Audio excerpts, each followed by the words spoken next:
Check. What is going on, ladies and gentlemen? It's your host, Alyus, and welcome to Better Gamer episode number 5. The whole point of this series is just to help you overall get better in your gameplay, your overall life, and of course, just help you along on your journey throughout competitive Call of Duty. And of course, you know, any esport in general. I've been here for quite a bit. I've been in the community for quite a minute, so I'm always happy to help for anyone. So please let me know if you have any questions, and I'm always happy to help. We are live every Wednesday at 10:30 a.m. Pacific Standard Time, and today we got a big one. We got a big, fulfilled day, lots to talk about. So the way we're going to break it down is the first thing we're going to do is we're going to go over all of the Modern Warfare 3 updates and news. There's a lot of new things coming out, such as, you know, the new Black Cell, the new characters. Of course, they're bringing back some lovely mechanics, such as slide canceling and reload canceling. And, of course, they're bringing back all the old maps. So we're going to go over all the Modern Warfare 3 content. We will then transfer over into community VOD review. And we're going to be doing community VOD review today on Warzone. And that is the biggest thing about today is a Warzone day. We are focusing primarily on Warzone. So if you're here for, you know, ranked play in multiplayer, please look back on any of my old videos or any of the past live streams. You can check out any of that. But today we're going to be focusing on Warzone. And ideally, we're going to work on getting more gunfight wins and more wins in general. Yeah, I'm excited for today. I just want to say a huge thank you to my last subscribers. We got Jesse and Leroy James 11. Thank you guys for subscribing. I wasn't here to see that, but I appreciate it. And awesome. It is about to hit 10:30 in 5 minutes, so we're gonna go ahead and start talking about the Modern Warfare 3 news, just because, you know, this channel isn't a news channel, but people still like, you know, keeping up to date. So that's what I'm gonna go ahead and do, is just keep us up to date.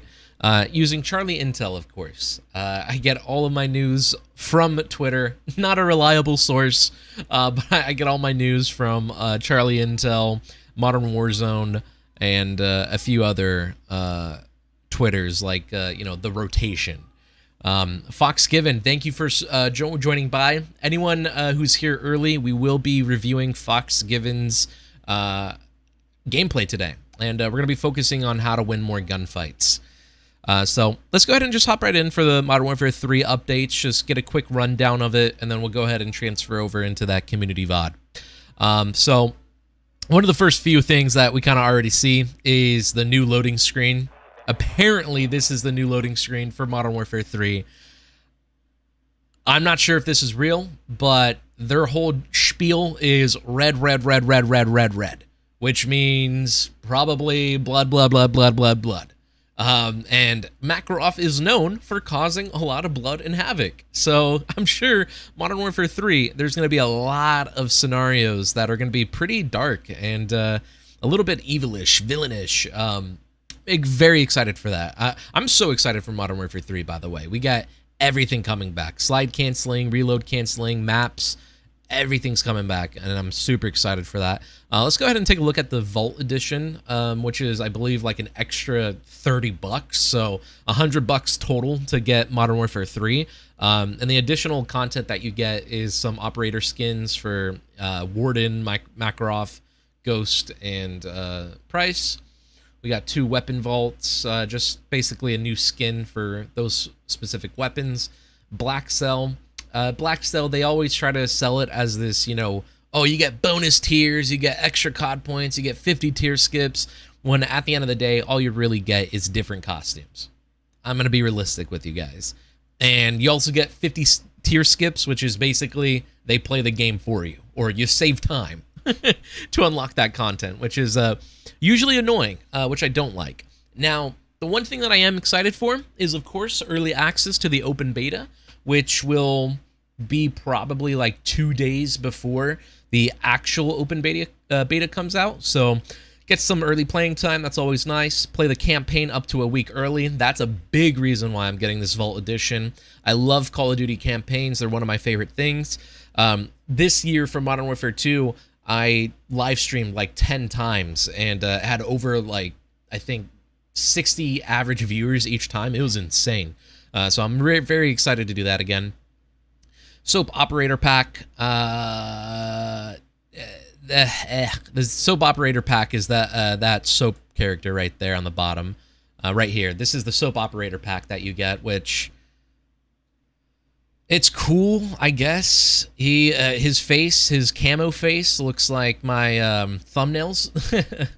So I guess that's cool. Again, Black Cell kind of talked about that, how it's really not special, I guess. That has everything to do with like the early Modern Warfare 3 stuff, but of course, there is also a bunch of rumors, or I guess leaks, that did get confirmed, so they're not necessarily rumors, such as zombies.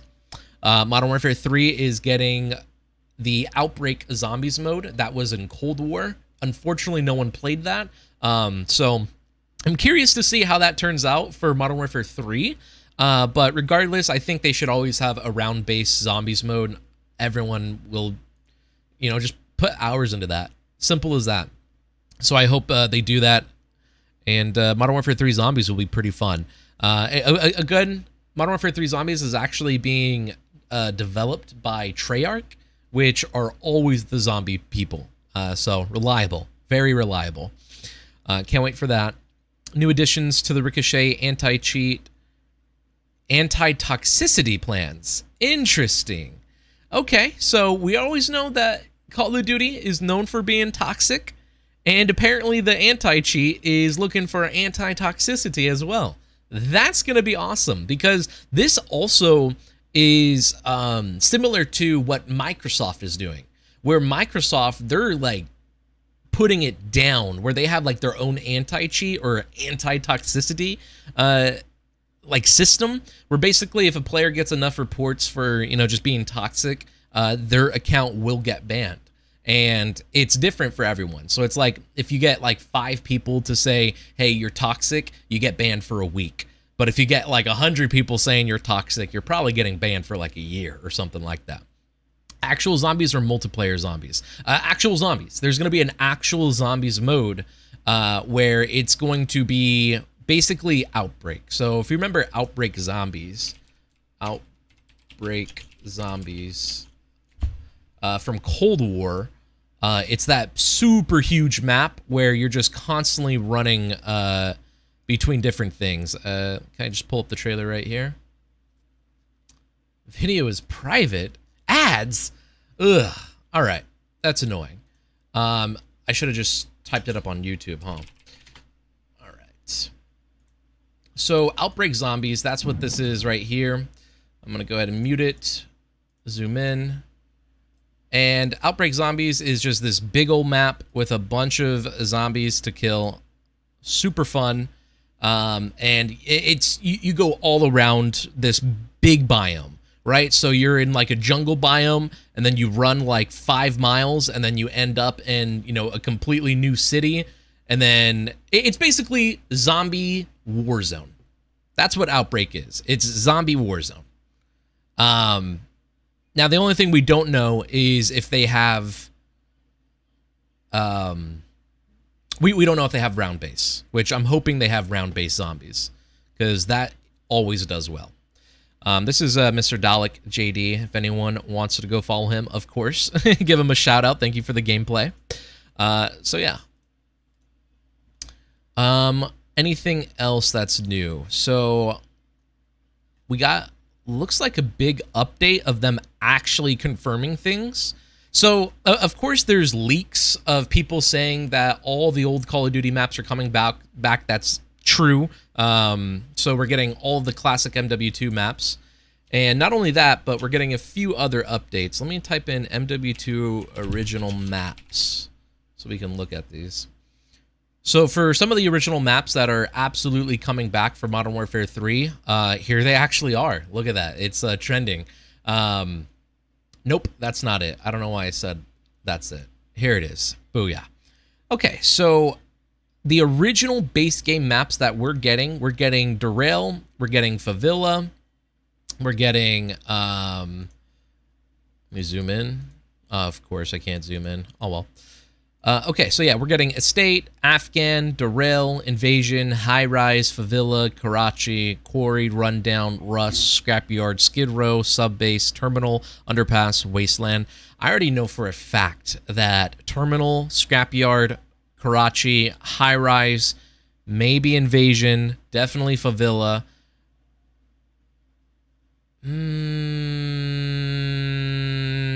Maybe Skid Row? I don't know if Skid Row is a good map or not, but those 6 maps right there, we already got 6 great maps for competitive Call of Duty, which I'm super excited for. Not only that, but these maps are also designed for Capture the Flag, which if we get that game mode back instead of Control, I am a happy camper. Super happy camper. That's dope, man. Can't wait to try it out. Yeah, same here. I can't wait for it either. Zombies is going to be fun. All these classic maps are back. And of course, one thing that I keep kind of avoiding is talking about all the movement as well, which right here, I don't know if it shows anything about movement. New tack stance movement, which I think the new tack stance movement is, again, tactical sprint, but maybe you can tactical sprint and shoot now? Not sure. I'm not sure. But there's also slide canceling, reload canceling, a lot of good stuff. Modern Warfare 3, it's looking like what Modern Warfare 2 should have been. And I honestly think this is a marketing ploy just designed by Call of Duty, where they sat there and said, guys, Modern Warfare 2 is going to sell amazing. How do we guarantee to sell a crap ton more titles for Modern Warfare 3? And they said, hey, let's just make Modern Warfare 2 terrible. Everyone's going to buy Modern Warfare 2. Let's just make it terrible so they're forced to buy Modern Warfare 3 and actually play a good game. I think that's the little marketing mindset that they have over there at Activision. But, all right. We got over all the news or the Modern Warfare 3 updates that I wanted to. So now we can start transferring over to Community VOD Review. Does anyone have any questions about Modern Warfare 3, or like, are they looking forward to it? Any wish list things for Modern Warfare 3?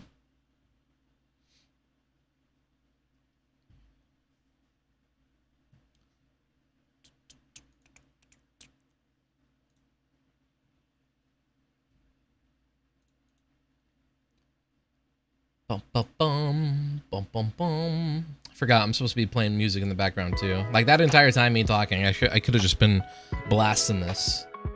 You know, up the production quality. Sorry, I forgot, everyone.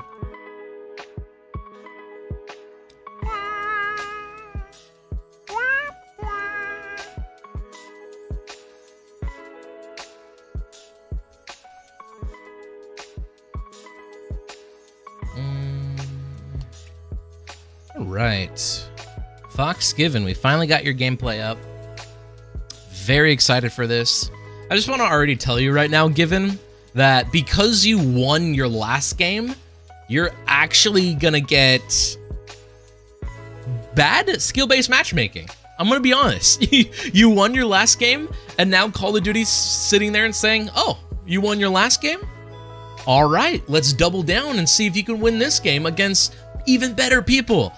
So that's just a little funny thing that Call of Duty kind of does a lot of the time. And I'm excited to see how some of these gunfights go, because I kind of like took a little sneak peek and I saw some of these people were demons. Like they were doing bunny hops and slide canceling, even though you can't do that in this game.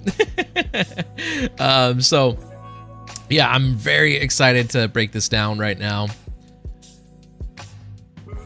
And ideally, just try to help us win a little bit more gunfights. I am going to talk a little bit more about how to win Lockdown as well. I know that we're probably not caring about winning Lockdown. We just care about the kills. But still, I want to, at least point out some of the things to help us win the game that will help other people as well, right? So, may not necessarily help you, but it will help other people. All right.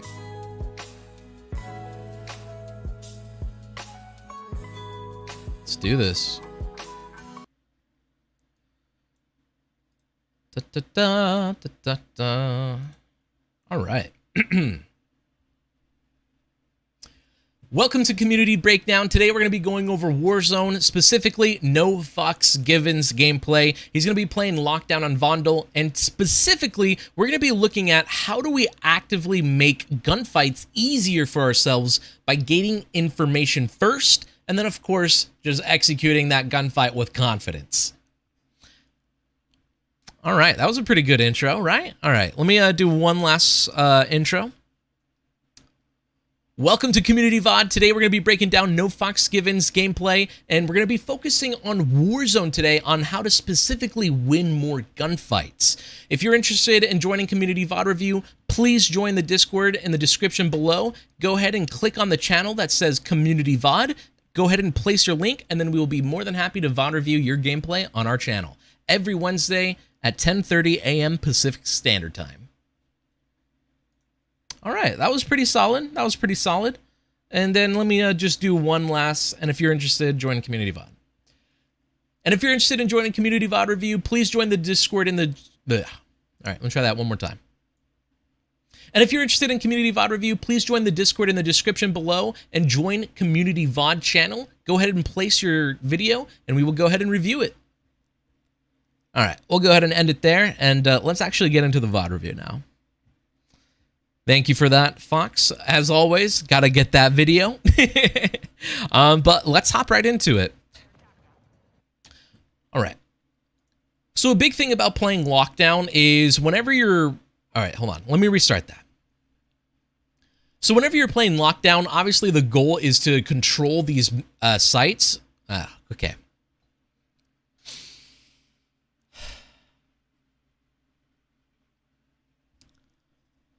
Obviously, the goal for Lockdown is capture these points just like Hardpoint, hold it, and ideally win the game. Of course, this is Warzone, so you're going to have like 100 people flying at you. But essentially, if we want to win Lockdown, all you got to really look for is power positions. And what are the two best zones to control the entire time? So for an example is, let's say that there's a zone on top of this building, and then there's also a zone down towards this building. This is probably the best zone to play for and maintain majority of map control and basically win the game. The reason why is because when you're flying over here and you land up here, there's one place where you can't get shot from, out here. You just can't get shot from out there. Your back is safe. That's super, super effective. Not only that, but we have high ground control. So ideally what you would want to do is all four of your teammates land on top of this high ground, control the point, and then once you control the point, one player sits up here as an anchor to constantly find where enemies are, while the other three are attacking this other point right here. And essentially what you would have is you would have a team of two on this point, a team of two on this point, and all we have to focus on is all the enemies pushing in from like Stadium and of course pushing in from Zoo. And that's just a quick way to start winning more lockdowns if anyone was interested in that. But let's go ahead and look a little bit more in depth on the actual gunfights.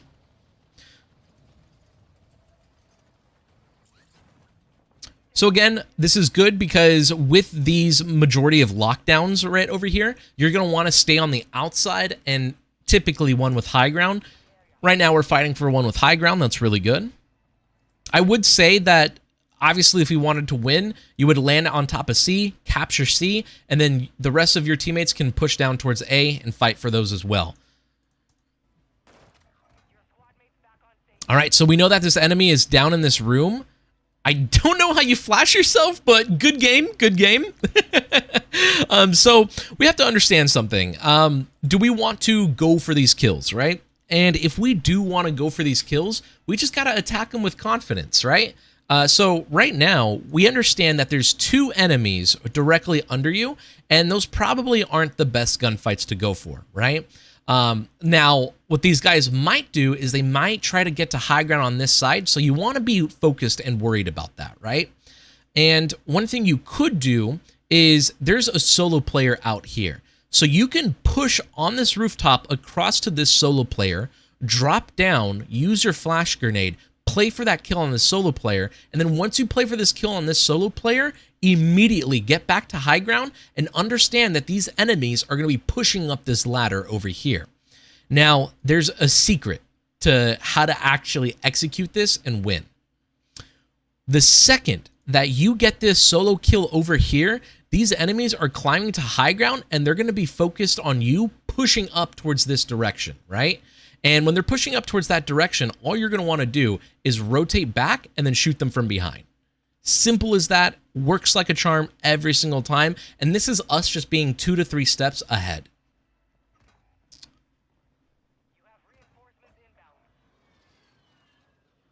So good, you're pushed across, looking for that solo player. Again, we're dropping down, that's fine. You're doing a hop up into the second story, that's good. You're gonna get the advantage on him. And again, we just got another UAV ping right there to show that there's an enemy on the bottom floor over here. So if you literally just turn around real quick, you're gonna be able to fry him. And I guess a really good note to give everyone right now is look at your mini-map every second you are not in a gunfight. The reason why you should look at your mini-map every second you're not in a gunfight is because you're going to be able to see little tiny pieces of information like this, such as this guy's right behind you, you turn around, you have high ground, you fry him. Good kill. And there's a second guy. Ah, good try. Okay. So instead of going to kill that solo player that we could have got, you decided to go help your teammate. That's a great play. I love that. Good shots right here. It looks like you're on controller, and I just want to say that because you're strafing and shooting, you're getting aim assist, so great job. Keep doing that. And then right here, once you get your down, I like that you throw the throwing knife to get your full kill, but now understand that the last enemy is behind you, so you got to finish this. So once you know that this enemy is behind you, there's a lot of things that you can do, right? So not only do we see this enemy on the right side of the room, but we also see it on our mini-map. And there's 3 things you could have done. You could have used the throwing knife to try to down him. That might have worked, but you got to try to hit a throwing knife, so that might be a little hard. The second thing you could have done is switch to your secondary and then shoot the enemy, which is obviously faster than reloading. And if your secondary is like a pistol, just make sure you hit your shots. And then the third and the final thing you could have done is push into this room just like you did, but you're at a disadvantage right now. So you would want to sit on one side of the room, reload, and once you finish reloading, jump to the other side of the room. And when you land on the other side of the room, we're basically hoping that this enemy pushes in to look at you on this left side of the room, and you jump right over their head, and now you're shooting them in their back and you're killing them. And that's how you're going to win in this disadvantage right here. Right? So it's either hit them with the throwing knife, switch your secondary, go for the gunfight, or just get into this corner, reload, and then jump to the opposite corner. The enemy will push you. The enemy will always push you in this scenario because he has first shot on you and you're in a disadvantage. So again, if you just jump towards your left, he probably would have rushed in and you would have just shot him from behind. Either way, good job going for your teammate.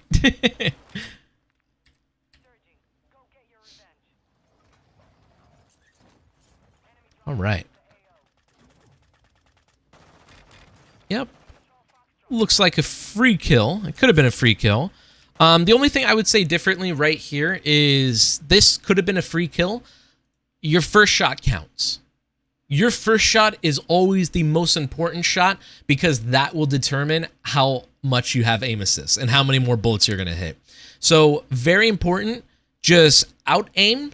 And because you out-aim, you now have a crosshair this big. You line up this pink triangle onto the enemy, you aim in, you start shooting, boom, he should die. Now, to add on top of that, make sure you're aiming at chest level to head level. The reason why is because when you start shooting him at his chest, the recoil is going to bounce up, and that's what's going to let you get your headshots. And I'll do that in a different color, but basically right now the enemy's head is the blue box right there. And you would want to aim at his chest. When you aim at his chest and you start shooting, the recoil bounces up, you get your headshot, and that's how you're going to melt this guy within seconds. Just a matter of just getting those shots chest level and head level. Not only that, but your first shot, you always want to make sure that first shot's on the opponent so you get aim assist. Such as right there, you don't have aim assist. Because, again, you aim in and you don't get first shot on the opponent, look at how many bullets you miss just because aim assist isn't working for you, right? Isn't that like ridiculous?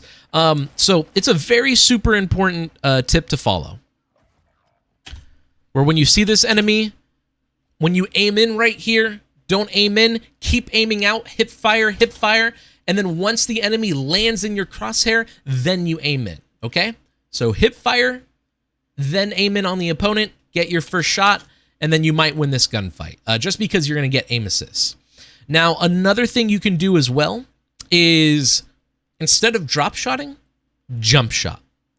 Now, whenever you're drop shotting, I'm sure you can already see it, but right now, this guy's gun is at head level with you. So he's going to get headshots, and you're essentially, like, forcing yourself to lose this gunfight. That's going to sound weird, but you're just not giving yourself a chance to win this gunfight, just because you're drop shotting. So all you have to do instead next time is jump shot. Because when you jump shot, you're going to be jumping over his bullets. He's going to be probably aiming between your legs. And not only that, but when you're jumping, all your shots are going to be landing right on his head. All right. What's up, Mike? Thank you for stopping by. I hope you're doing good. Today, we're going to be focusing a lot on Warzone. Today, we will be going over Fox Given's gameplay for Community VOD, and then we will actually be watching Aiden's gameplay because he played Vondel and actually dropped 50 kills on this map. So I'm very excited for that. But right now, in this scenario, like I said, Fox, all you had to really do is just hip fire until you can aim on to the opponent. Once you aim on to the opponent, jump shot so you get these headshots, right? And then, of course, always remember to add in a strafe. Always add in that strafe to the left or to the right, just so you activate aim assist and you're always a harder target to hit.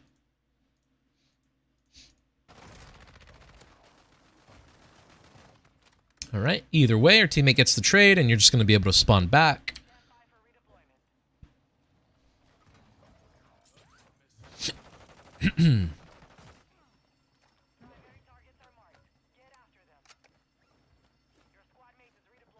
All right. So it looks like we're kind of a little bit more focused on either... I'm not sure what we're focused on. If we're just focused on kills, that's fine. And we're going to just focus on that. But if we wanted to go for kills right now or loadout or something like that, we would just need to loot up very quickly, go over towards this buy, and get our loot.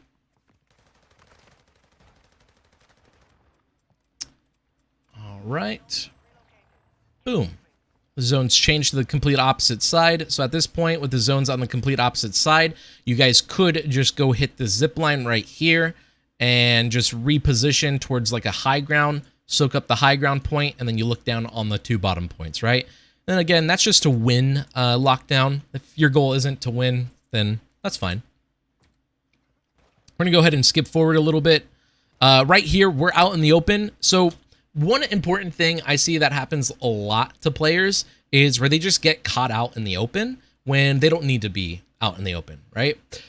So I always say it is literally a fundamental to travel building to building and cover to cover, right? So right here, since you're at this building, your goal should be, all right, let's get to the next building. How do we do that?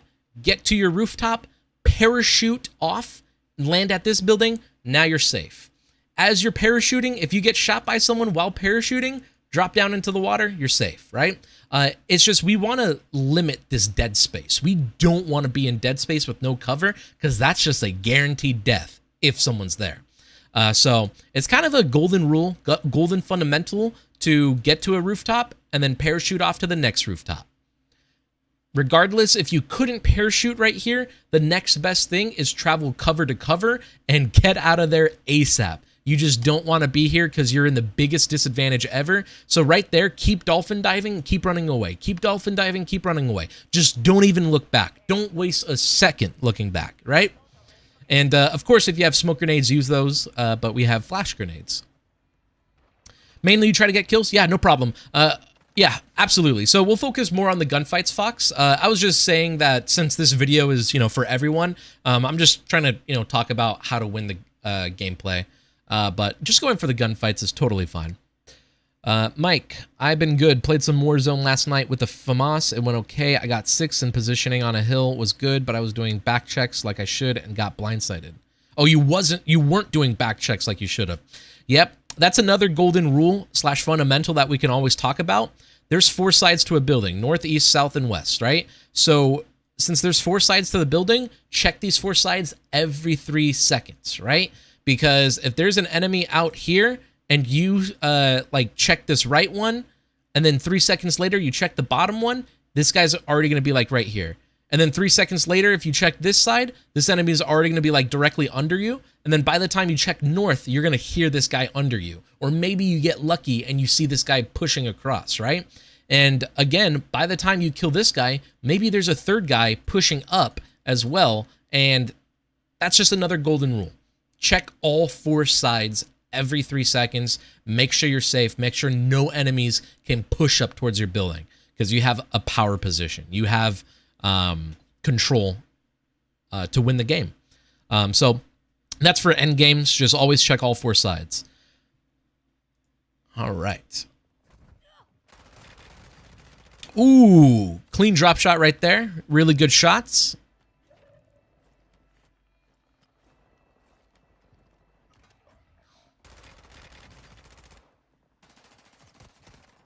Good reposition. Hopefully that guy chased.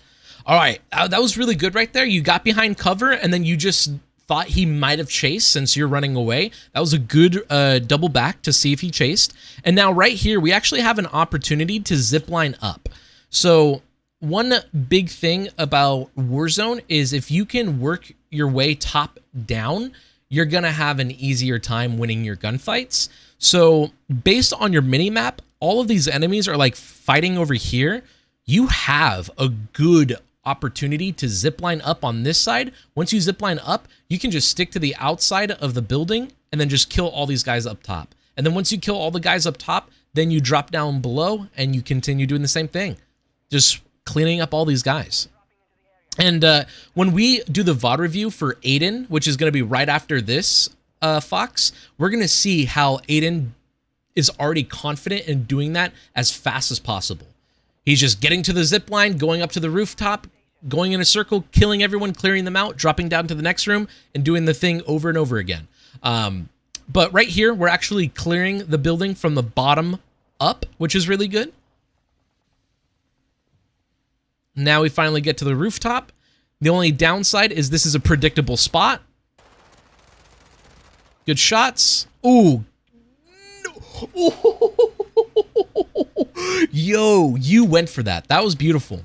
If you remember, the first note I gave was, hey, you either need a throwing knife, you need to pistol this guy, or you just need to back away, right?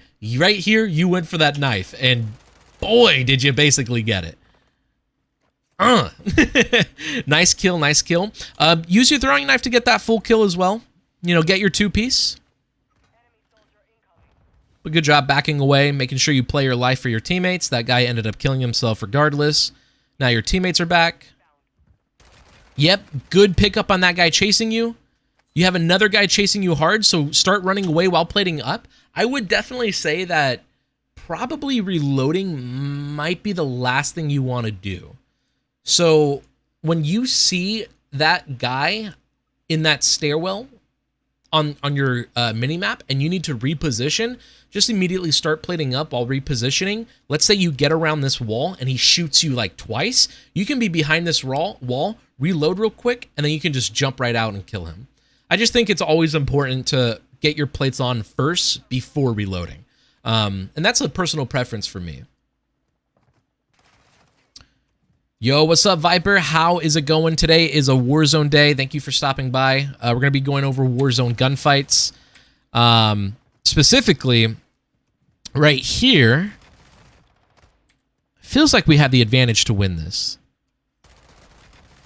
All right, that guy just had a good pre-aim.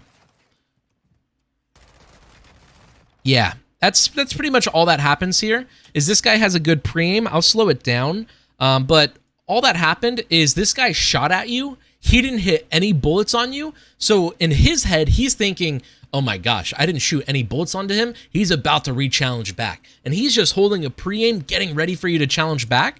And he basically outplayed you, quote unquote, right? But if you're wondering how could you have outplayed him, wait a second longer.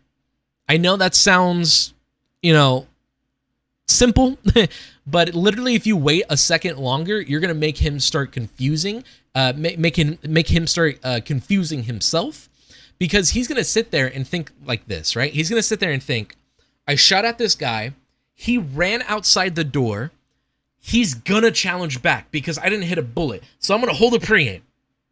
And then like 1 second is going to go by and he's going to go, wait, he didn't challenge back. Why didn't he challenge back? All right, let me go chase him. And then as he starts running, that's when you challenge back and you kill him. And it works like a charm every time. So that's like my next tip I can say for you, Fox, is literally wait 1 second longer. When you get behind the wall, wait 1 second longer, re-challenge, and this guy's going to be caught off guard. Not only that, but we want our jump to be a lot sooner, because at this point we should already be shooting, right? So, I went back 5 seconds. So we go out the door, and then like right here, you already want to jump. So by the time you get through, your gun is shooting at this point, right? So you're shooting at this point, and just by getting first shot, you might kill him in that way. But right here, he does get first shot before you get first shot, and that's why he kills you, right? So wait a second longer to confuse him, outgun him, or simply just have a better jump shot through the door.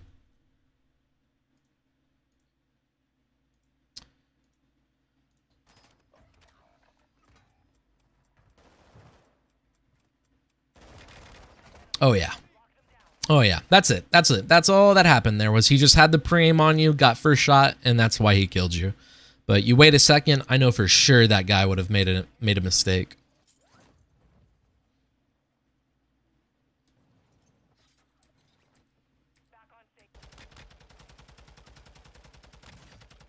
All right, right here, it looks like these shots are really hard.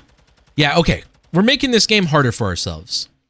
All you have to do to hit way more shots right here is strafe left and right. If you strafe left and right, you activate that aim assist, you're going to hit this guy. Not only that, but you could also, instead, you could mount on this bench right here. And when you mount on the bench, push your left stick into the bench so you get aim assist, and the gun will shoot for you at that point, right? And this is just how you're going to hit so many more shots way faster. And it's just by activating aim assist. That's all you have to do, is move your left stick. Boom, you're activating aim assist. You're going to kill this guy. Again, if you want to stand still, mount and push your left stick into the bench so you get aim assist. Another thing as well is whenever you miss bullets, so like let's say you miss bullets right here. Boom, you miss bullets right there, right? The second that you miss bullets, all you have to do now is out aim and then aim back in, and your crosshair will lock onto the target for you. Because right now, you have to basically put this tiny little blue dot onto your enemy, which I don't even know if you could see that, but you got to put this tiny little dot onto your enemy right now, and that's way harder than just putting this pink diamond onto the enemy, right? So make sure you use aim assist right there, and then out aim, aim back in, so you can just hit more shots in general. What's up, Sure Shot? Yo, Justo, thank you so much for stopping by, bro. I hope your day's going good. Today is a Warzone day. I'm excited for it. Zen, thank you for stopping by. You're all good, Zen. You're only 30 minutes late, Zen. That's all. Again, everyone who's here, I am live every Wednesday at 10:30 a.m. Pacific Standard Time for Better Gamer. The whole purpose is just a VOD review, everyone. VOD review, pro gameplay, and just get better every day, both in-game and out-of-game, of course. Is there something important that happened right there? Okay, so right here, yeah. You may lose this gunfight just because you only have 2 plates on, but you're in a huge advantage where you see this guy cross right behind this bush, and he saw you as well. So what's more than likely what's going to happen is this guy is going to double back and challenge you, or he's going to strafe out and challenge you. We just have to guess, like, which one is he going to do, right?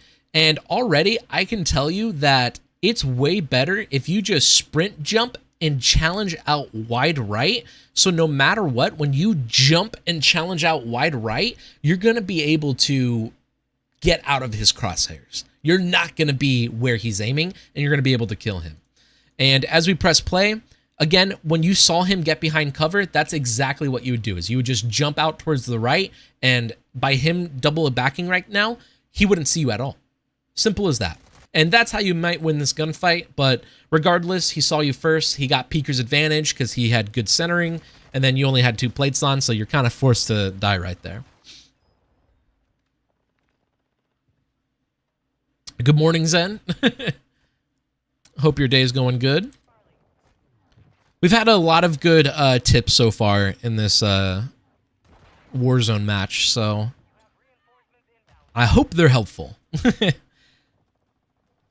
I don't know. Of course, you would be the verdict of that, Fox. Just letting me know if these are good tips or not. But I will tell you that the tips I am giving, they should help you win way more gunfights for sure.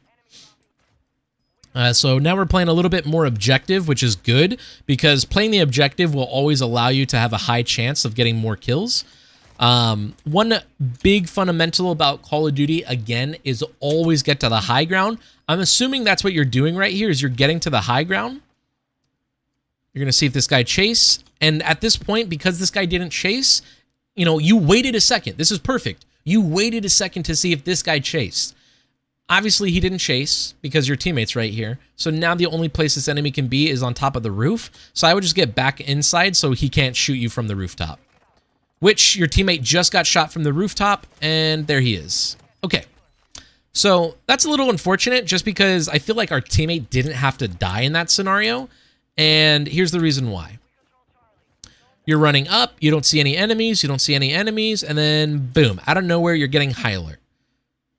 The only reason why you're getting high alert is because this guy's on the rooftop. You get shot from the rooftop, and then obviously you can see the bullets, the way the bullets shoot. You can see he's from the rooftop. And not only that, but our teammate just pushed up, and now our teammate's with us, once again guaranteeing that this enemy is on the rooftop. And now the only thing that this enemy is going to do on the rooftop is he's going to jump right over us. So right here, you and your teammate just need to pre-aim up on the roof. He's going to challenge. You guys get first shot. You guys kill him. GG's. But what happened here is he thought he was going to chase you. Or actually, he didn't even go to chase you. He just wanted his full kill. But yeah, that little thing right there might help us win that gunfight more. And another reason for looking at our minimap every second we're not in a gunfight is because, again, we can see enemies, but we can also see our teammates and where they are, right? So right here, we have a red dot in this building that shows that he's pushing up our steps right now. And there he is. So look at that minimap every second you're not a gunfight just to figure out where enemies are. These tips are great. That's good. I'm glad to hear. I'm glad to hear. So excited about slide canceling and reload canceling in MW3. Me too, Mike. I'm so excited. It's so worth an extra $70. But at the same time, damn Activision for making this smart business move of making a terrible Call of Duty and then saying, hey, everyone, here's MW3, the perfect Christmas present. Zen, I'll send in a VOD if I don't get shadow banned on your first match back. Yeah, no problem. That sounds good. Be nice to get some Prodigy gameplay. Review that. And then right here, if you want to look for different angles to get more aggressive, Fox, all you would have to do is just do a hop up to the rooftop. So you could stand on top of this wall, sprint across, jump up on top of this AC, and then get to the rooftop. It looks like you could just look up and jump on top of the roof AC and then get to the rooftop. And then, of course, you could also jump on top of this AC, jump to the AC, and then get to the rooftop. Just by getting to that rooftop, it'll allow you to see these enemies out over here. Not only that, but high ground also lets you see further out, right? Like you can see 5 different teams just by that one point, because you could see so much more. So high ground lets you see more, which will let you know where enemies are, and it'll allow you to get the first shot.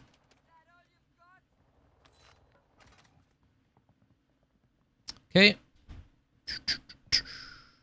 The only thing I'm worried about right now is just by us sitting in this building, enemies are going to keep playing for us. Yeah, and then right there, simple tip, just get your plates on. There's no other way around it. Just get your plates on.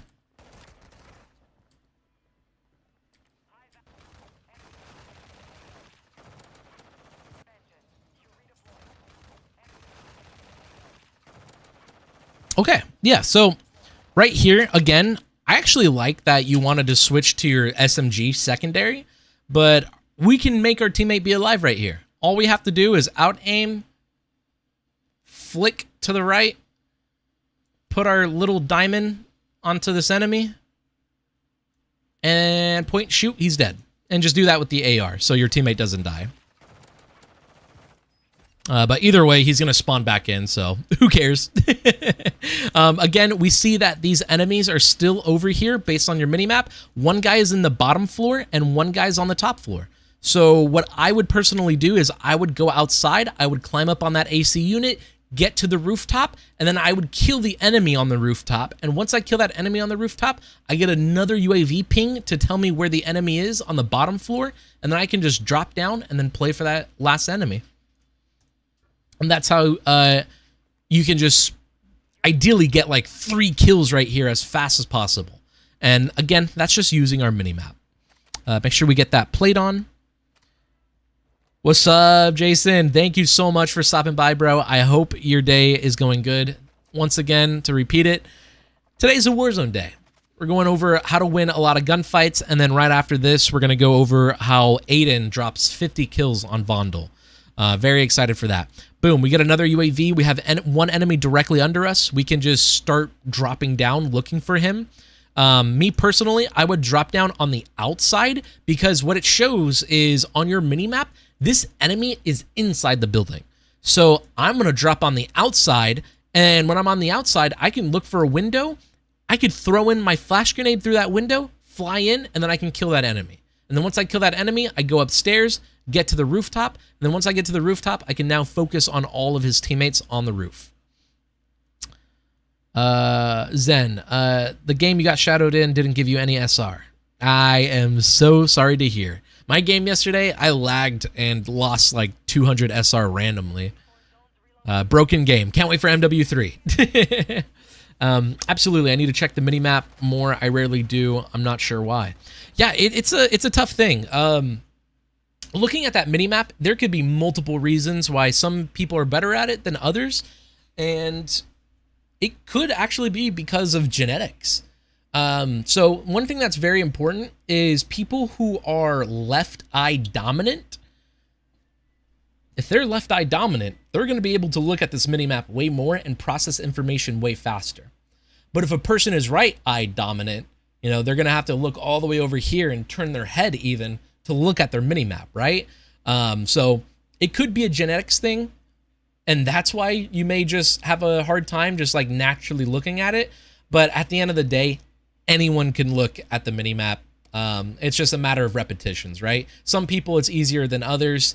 It's just a matter of repetitions, and you will be able to practice it and look at it more and more. Very important stuff. I feel like one of my biggest issues is balancing when to go for finishes after getting knocks. Finishes after going for knocks, bro. The only time I go for a finisher is if it's end game or I know for sure the last enemy is alive.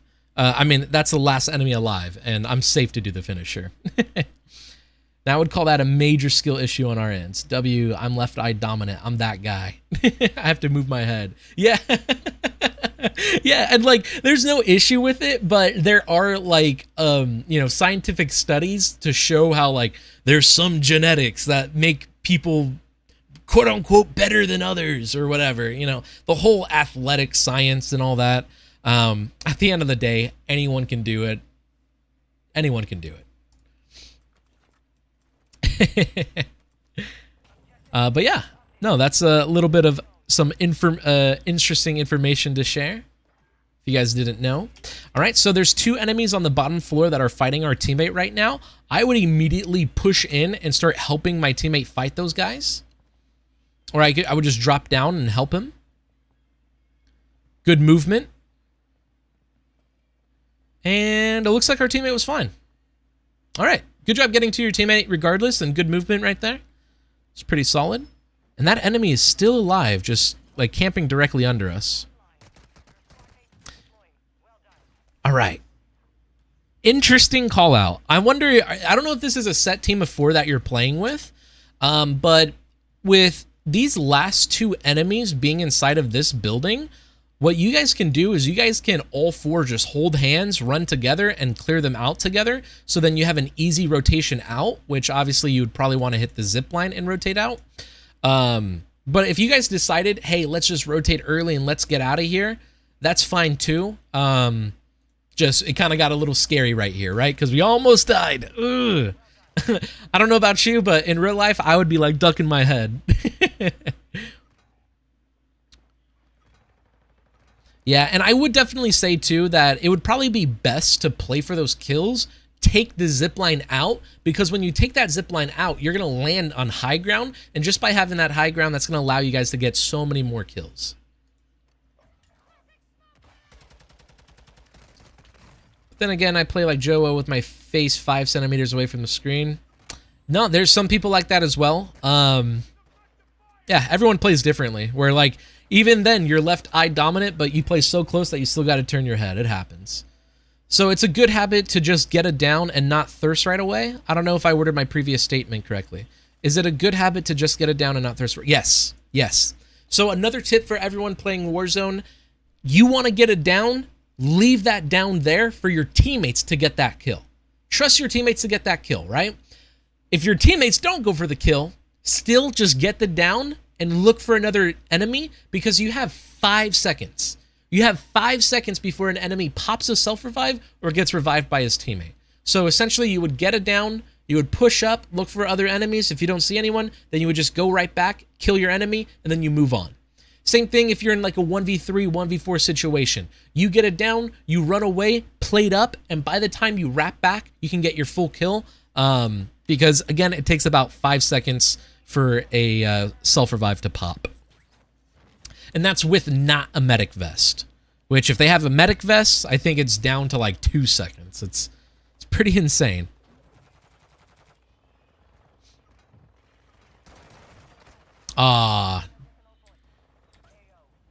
Alright, so I kind of like that we wanted to go for a fly kill right here.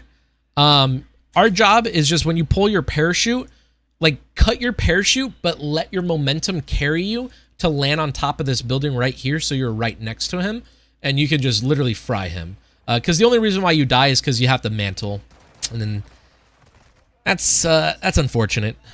And there's a second guy there too, so I'm sure he would have got traded out as well.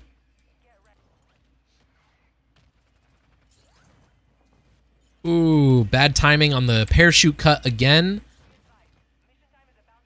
So it's interesting because obviously we actually don't see an enemy there at all, but we just want our parachuting to be way smoother, right? So you need to either cut your parachute now and pull your parachute at the last second on top of the roof, you're done, or you need to pull your parachute like right, and yeah, it's a matter of just pull your parachute at the last second. Because right now, it's kind of like, yeah, you're dead unless you can fly away, which I would definitely just try to fly away at that point.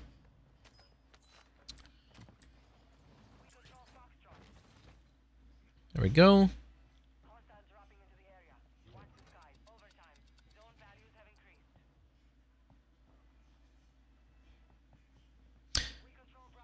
Okay. And I guess this is where we're falling down towards the end. And I'm actually glad that this happened. Unfortunately, the game kind of cuts right there at the end. But I just want to point out that when we're pushing up and we're shooting enemies through this door, right now the enemies, they're going to turn around and know that we're pushing through this door and through this window. Not only that, but I'm sure he's calling out to his teammates, yo, one guy's pushing my front door, my front door. So all of his enemies are going to be looking at these red X's. One thing you can quickly do to make you win so many more gunfights is, yeah, continue shooting at these enemies and 100% throw a flash grenade through one of these doors and windows as well. But once you throw that grenade, now I want you to go for a flank and enter the opposite side of the building. So literally that's simple. You throw the grenades into the window, and then you wrap around in a circle, and then you enter the opposite direction. And when you do that, I can promise you, 9 times out of 10, enemies will always go, oh, there was 2 of them. And it's just because you throw this stun grenade through one window and then you flank the opposite end. If you're here by yourself, you would make enemies think that they're fighting two people at once. All because you throw in a stun grenade through a window and then you flank around and challenge them from behind. Works like a charm every single time. It's one of my favorite things to do. I would highly recommend you to do it. Now, unfortunately, we get downed by one of his teammates on the outside. And I think this is where it's GG's because our teammate just doesn't revive us. And because he doesn't revive us, we die. Unfortunate. But regardless, we got 11 kills in that game. A lot of good tips. I would say definitely the major tips is the first thing, make sure your first bullet is always hitting before you aim in. So first bullet's important. The second thing, strafe. So you're always activating that aim assist. Strafing is important to make yourself a harder target to hit and to activate aim assist. The third thing to look for is just be 2 steps ahead of the enemy. You throw in a flash grenade through one doorway, rotate in a circle, challenge them from a different one. If you're running and you get behind cover and the enemy saw you get behind cover, just continue running and go for a flank on them, right? Don't double back. And then the third and the final thing I can say is, the fourth and final thing that I can say is if you do want to double back and you do want to fight an enemy that's chasing you, wait 1 extra second. That's it. Just wait 1 extra second, go for that double back, and you're going to have that enemy literally losing because of themselves. They're going to be overthinking nonstop. Tip number 5, and of course the last tip, is just look at this mini-map every second you're not in a gunfight, because it tells you where the enemies are, and not only that, but based on where your teammates aren't, based on where your teammates are, that will tell you where the teammates aren't. So that was a very good VOD review. Thank you so much, Foxgiven. Again, if anyone wants to follow him, no Foxgiven right here on YouTube. Please let me know if you have any other questions, Fox. I hope that helped. And yeah, thank you so much for it. All right. Then again, wait, no. So it's good habit. Oh, perfect. Okay, good. Caught up on the chat. That is awesome. Bro, they just fixed the instant drop shot right now. Oh yeah, I saw that. I forgot to mention that. So they fixed the instant drop shot. I guess we should do that for like a good intermission before getting into the next portion, right? Which is the update over here.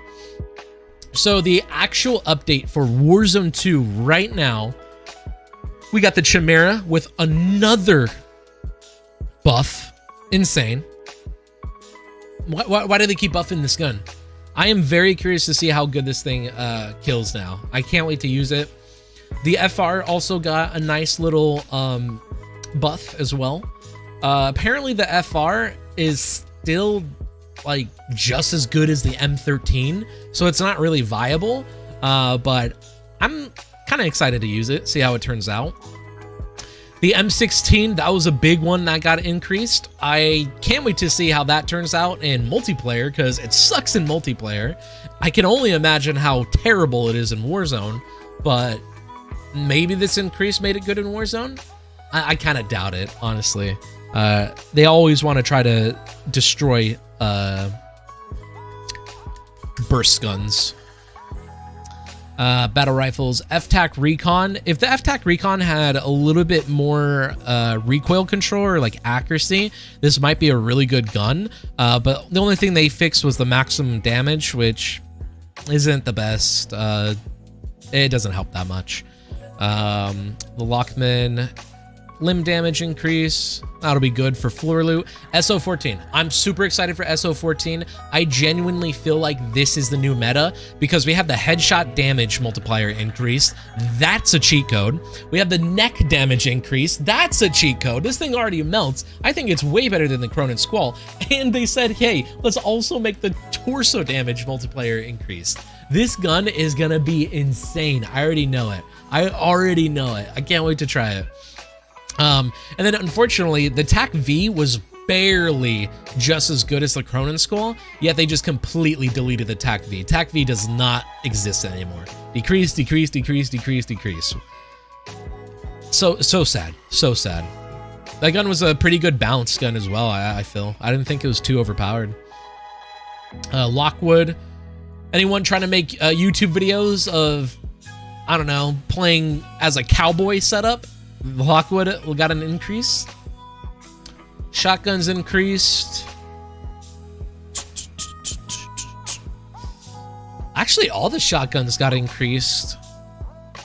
There's no way the shotguns are going to be viable, though, unless it's the expedite, right?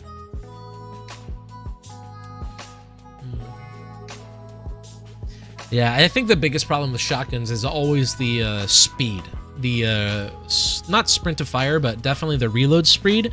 The reload speed and the chambering speed is super slow on shotguns, and I think that's what makes them irrelevant. But this increased damage is super interesting to look at. The Fennec increased. I've seen a lot of people using this. It looks pretty solid. Maybe a contender against the ISO 45. Which, that being said, I think the ISO got a... No, never mind. It was the ISO Hemlock, not the actual gun. All right, cool. And then the actual rest of the updates are just not here, I guess. Where is it? Bug fixes. There it is. Fix an exploit allowing players to go prone instantly. Instant drop shot does not exist anymore. Let's go. Very excited about that. Bro, they just, that was awesome, man. Thank you for the tips. I really appreciate it. I'll work on those for sure. Yeah, no problem, Fox. Thank you so much for sending that on over. Thank you for allowing me to, you know, do it on the live stream in front of people. I really appreciate that. I hope the tips help you moving forward. And I'll for sure make that into a YouTube video as well. So thank you so much for that. I appreciate it. I hope the tips help. And let me know how your games go as well, Fox. Please. That's another thing, Fox. DM me on Discord, anywhere. Ask me any questions and constantly update me with the tips. Let me know how they're going. What's better now, the Cronin or the TAC-V? TAC-V is deleted. The meta is going to be the SO14. The SO14 has to be the meta. If it's not that, the Cronin Squall is very viable, but I think the SO14 is going to be the winner. 100%, I think SO14 meta. But all right, let's go ahead and transition into some pro player VOD review. I'm sure you guys know who this is.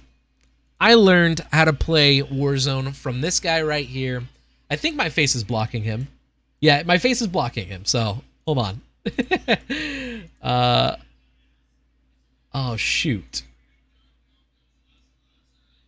I don't want to move my camera because it's in such a good spot. Oh, well. Oh, well. But I'm sure you guys know who this beautiful person is right here. Aiden. I learned how to play Call of Duty from him, Warzone specifically. I basically sat there one day and said, I suck at Warzone. I don't want to suck anymore. Let me go pro. And I literally just rewatched his gameplay for like a week straight, and I literally mimicked everything that he did, and now I play like him. So a lot of the things that I'm going to be mentioning is actually going to relate a lot to the crash course on Call of Duty that I share in my coaching sessions. So we're going to see a lot of goodness from this, which is really exciting. Already, we can pick up on what he's doing. Oh, wait, hold on. I got a lot of messages. Stop the cap. Wait, is that me? Is that? Yep, that's Aiden. And yeah, I think SO14 is the best. Aiden is a great player to learn from. Absolutely. He is dominant. Yeah, no, I learned how to play Warzone from him. So let's get right into it. All right. Of course, everyone knows Aiden. He dropped 50 kills on Vondel right now. If you'd like to follow him on Twitter, YouTube, Twitch, @Aiden. And let's get right into the VOD review. So one thing we can already pick up on is how he's landing on the outside. It looks like he's going for fishing the circle high kill strategy, which all that means is he's going to stick on the edge of the map and rotate in a big circle all the way until the end of the game. And this is going to be a big way he's going to allow himself to always be in the advantage, never having to worry about getting shot from behind or shot from his side. He just got to worry about what's in front of him. On top of that, this is also a strategy that Iceman Isaac calls the pinwheel method. Just want to make sure that's cleared. Another few interesting things that we will see from Aiden as well in this gameplay is how sometimes he's actually going to maintain like a high ground position. He's going to push an enemy, and then he's going to usually wrap right back down to that high ground, which again relates back to my flower petal strategy Once again, a high kill strategy that we talk about. But let's get right into this. So he's landing hot. I'm not sure if this is just a standard landing that he always goes towards, but immediately we can just start like picking up on the little things that I just want to relate back to your gameplay right now, Fox. All right. So a few things really quick that we could pick on is Fox. Remember when you wanted to jump challenge that one enemy around the wall, or specifically through the doorway? Look how Aiden always like jumps to be in that advantage with Peeker's advantage to get first shot. So this enemy gets behind cover, he aims in, and right as that enemy gets behind cover, he immediately sprint jumps right here. Boom, sprint jump. Just like that. He sprint jumps, and by the time he ends, he can already start shooting. Do you see how like he can already start shooting? And boom, he starts shooting before we even see the enemy right there. Or actually, you can barely see the enemy's outline. It's right here. But now we press play, and now that enemy is dead. So that's just me showing you how we want to literally take away that dead space in those small jump challenges. And we can see how he perfectly does it right there.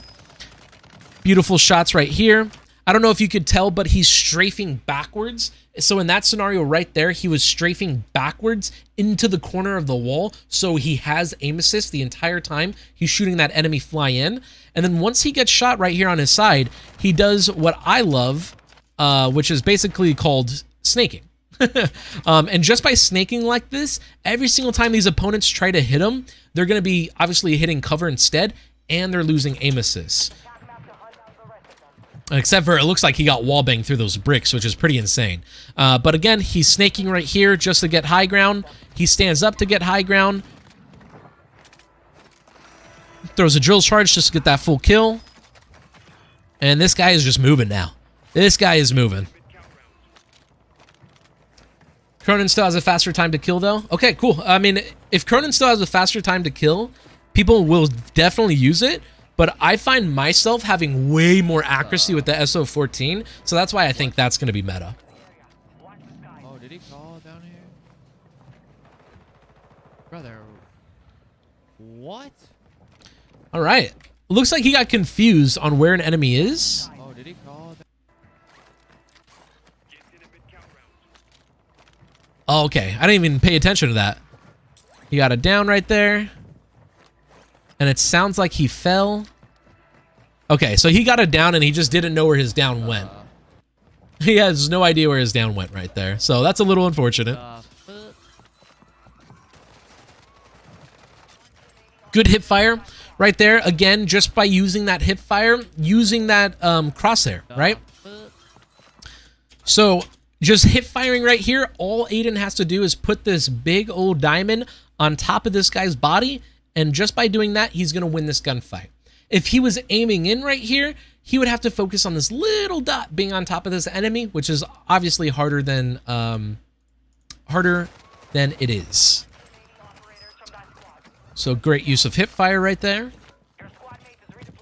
I have tap guns so much. I'm so bad with them. My brain doesn't work when you have to aim and use a trigger finger. I guess that's where I'm coming into play. SO14 is going to be my gun, and we will try it after this for sure. So this is where Aiden is just using his minimap. Once he got that first kill right here, he looks at his minimap, he sees that this player is pushing up on the staircase, and he's just constantly having perfect centering, waiting to get that first shot. He gets first shot right there with Peeker's advantage, gets his plates on, sees that this guy's flying in. And just like that, he's chasing. This is what I was talking about, how Aiden is now basically clearing out this entire area right here, and now he's going to push up towards this player over here. And just by him clearing out this entire area, he's basically making it where he can never get shot from behind now. Or at least just by doing this quick, motion like this, he's going to be safe for like probably the next 5 minutes. Before an enemy like lands there and tries to kill him as well. Gets the full kill. He hears audio on the enemies above him. And he's just flying up these steps right now. These enemies, obviously this is the bot lobby where they're not really paying attention to where their teammates are and where their teammates are dying. Those enemies have a nice cross right there to get Aiden not pushing up. It's going to be a little pinned down right here, but immediately he challenges those guys on the cross. The reason why he challenges those guys on the cross is so he can focus on these gunfights close without, you know, him dying. So it sounds like a super simple, yeah, that's what you should always do. But I just want to point out that if Aiden focused on the kills around him first, these guys over here would just be holding him the entire time, pre-aiming. And maybe they're going to push up and try to kill him. But just because Aiden shoots these guys across, that just made these guys irrelevant. So now Aiden, all he has to focus on now is the people inside of his building. Thought he could get behind cover. He's playing windows and doorways. Again, this is another thing that I talk about a lot in my coaching, and that's always playing windows and doorways. So he's backing up. He's standing in this doorway to finish plating. The reason why is if enemies pushed him right now, all he would have to do is just fall to the floor, run in a circle, and he's gone.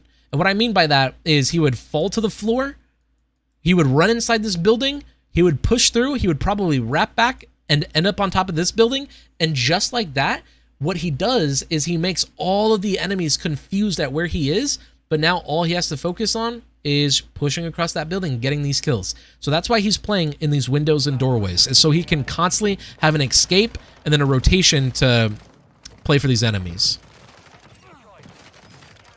Oh my gosh. And at that point, the enemies are literally just running at him, so that was an easy kill.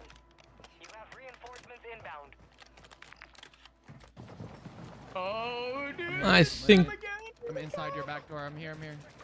Wait, I'm in. cast off, bro. My cast off is just too good. You wanna go by right here? Oh, I have enough. I'll go by. There's a team right here above us. Yeah, I was about to say, yeah, these guys should be going for a buy now, just to get their loadout, because I think this is where it kind of slows down a little bit. I think I'm gonna go through. He throws the loadout just a little bit more in circle, or actually, he's holding it. Go like more center.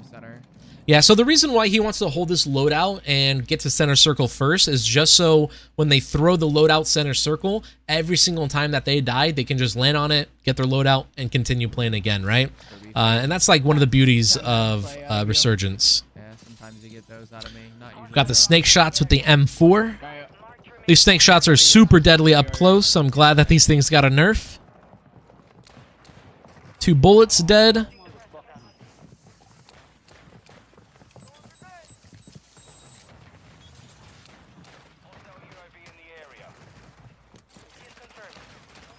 Oh, yeah, and right there, all Aiden did was basically play with his teammates. So he's looking at his minimap right now.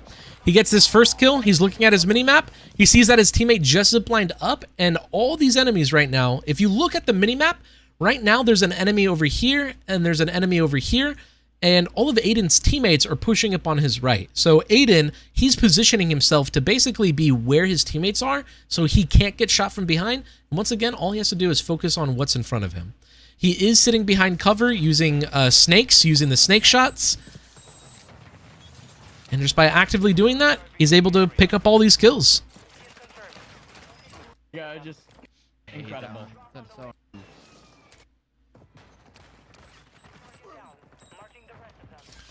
Beautiful repositions right here. That's a super simple, easy reposition. Again, a whole way to win 1v3s and 1v4s is just by playing windows and doorways, where he pushes out this one doorway. That guy did not expect it. He gets the kill, and he does a quick, fast rotation out through a different window. This guy did not expect it. If any of you guys go to my Fiverr, that's literally my video that I talk about. It's if you shoot in one direction and you rotate in a different direction, the enemies almost never expect you. You're going to derake to diamond if that becomes meta? That's hilarious then. No. A skill gap issue. Aiden is insane. Yeah, no, Fox, dude. This guy's insane. I will say, though, that this is obviously a bot lobby. So the difference right here, Fox, is you won a game and then you played another one. You're playing against people who probably also win a lot of games. And you're running into way harder gunfights. Right here, Aiden has probably been playing for like 8 hours today, And in those 8 hours, Call of Duty said, hey, we're going to give you a bot lobby. Here you go. They handed him a golden ticket. And whenever Aiden gets a golden ticket, he takes advantage of it. He takes the whole chocolate factory. And that's what he gets. He gets a 50 bomb right here. So part of it is luck. I want to make sure that's clear. Part of it is luck, where this is definitely a bot lobby where these team of fours aren't playing together. Where literally when Aiden was shooting this guy on top of the building and he starts climbing the ladder, that guy should have said, yo, he's climbing my ladder. And then all three of these enemies would just look down, kill Aiden, bing, bada, boom, done. Right? But again, it's a bot lobby. And all he's doing is he's just rotating around this building in a circle, constantly stay moving, constantly repositioning, making these enemies guess where he is, playing windows and doorways. And this is going to allow him to, again, win majority of these 1v3, 1v4 situations. Easier said than done, but it is that simple. Windows and doorways. Rotate in a circle, reposition. All right, I did not know this existed on this map.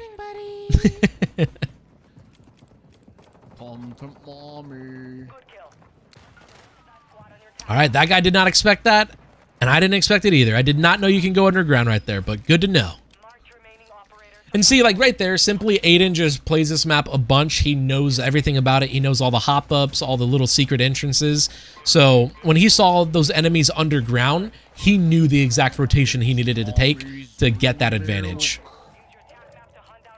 All right, gas is pushing in. So in the next minute or so, we're going to see Aiden basically sit towards like zone and hold all of these enemies getting pushed in by the gas. So that's one thing we're going to be able to look for eventually. Wow, Aiden already knew. See, like right there, that's just thinking ahead. This kind of goes back, Fox, to when you saw that guy on that rooftop. And I said, all right, this guy on the rooftop didn't chase you, so that means he's only going to challenge you on the roof now. That's just thinking ahead on what can the enemies do. What are three things that those enemies can do? They can either chase you, they can stay where they are, or they can usually try to cut you off, right? Those are the only three things that enemies can do. So Aiden quickly picks up on that right here, such as in this scenario right here, Aiden looked up, saw that enemy, and knew that enemy is either going to stay there or chase him.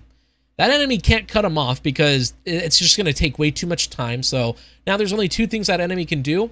Aiden's just going to go for a 50-50 and guess that enemy's chasing. And that's exactly what happens. He just starts pre-firing before that enemy even drops. And finally the enemy drops, boom. Gets that easy two-piece. Easy read, brother. Easy read, just like that. And you can do that for every person you play against, by the way. Just, what are three things this enemy can do? And now, here's what I was talking about, where he's going to be holding all these enemies getting pushed in by the gas. He's also simultaneously looking in the air to see anyone landing in. Instead of double backing and challenging the same spot, he repositioned. Again, that right there, by the way, Fox, is him sitting behind the bus, waiting an extra second, and now those enemies have to guess, oh crap, is he going to double back, or is he going to, try to flank us on the right? So again, that's why waiting 1 second before, going for that challenge works like a charm. Oh my. Camera breaks nonstop.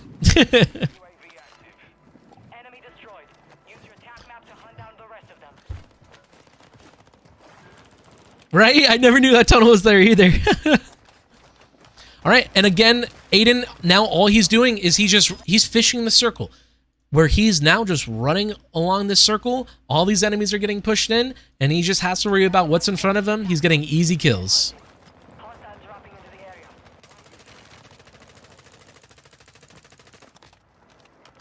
Right there, if he out-aimed and aimed back in, he probably would have been able to hit way more shots on that opponent. He has to worry about his left right here. I can't see. Oh, I'm fucking dead. Oh, Yeah, no, I got one. yeah. See, like that right there. All that happened was he just got hyper-focused. He was thirsty for blood, and the only thing he didn't do was he didn't clear out this left side over here. Simple as that. Because he didn't finish clearing out this left side, he almost dies here. Or he does get downed, but I don't think he dies. Oh my god, no, I got one. There's another. Yeah, yeah. Okay, yeah, that's just unfortunate. So apparently there's 2 people under the water. Really sucky. But that's fine. Grabs loadout. And all that's happening right here is Aiden's looking at his compass and understanding that all these shots are obviously happening on this side of the map. There's almost nothing happening over here, so that's why we're deciding to go for this rotation.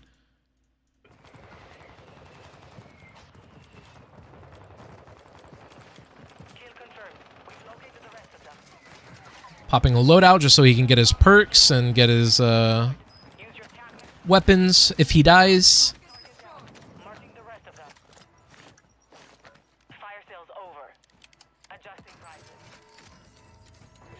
Give me super jump, please. Super jump. Oh, he got super jump. Ask and you shall receive. Fucking farmer just got super jump. All right. And this is where superpowers come into play. Where superpowers coming into play right here, all that means is he's able to start doing these rotations like this way faster. He's also getting high ground. He's also super fast. This is where now he's going to get his 50 kills, right? But ideally, I wanted to show this video just to show how normal gameplay he was able to drop 30 kills, and now we get to kind of have like a little bit more fun. Have I ever watched Blue? I feel like I've heard of that, but I don't think I've actually like watched him. Like Blue, like BLOO, or like is actually like spelled the color blue. Fucking riot shielder, fuck it. Flying at the riot shielder? Yep. That's how you get rid of riot shielders. You jump left. So like right there, just really quickly to show you it. Killing riot shielders, you jump left and then you jump right. You shoot left, you go right. You shoot right, you go left. And it's because this happens all the time. It happens up close, it happens in long-range gunfights, it happens in medium-range gunfights. You shoot left, go right. You shoot right, go left. Super simple. All right, good use of cover right here. Good reloads. Just wants to get his full kills. And then he's going to super jump right here and then just land on top of the last guy. One of those bullets missed, but again, it's a bot lobby, so he kind of got a little lucky.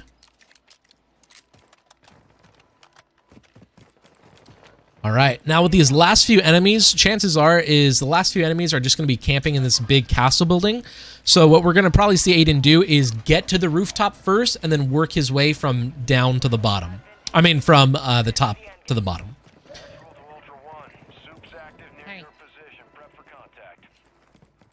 Or actually, he's working from the bottom to the top. I was wrong. I thought he was going to zip line up and work from the top to the bottom, but right now, instead, he's doing the opposite. He's working from the bottom down. I mean, bottom up. And he actually just ignores it. I don't know if you guys heard that, but he said, I can't find a ladder to get to the rooftop. I'm out of this. He didn't waste time with it. That's really good.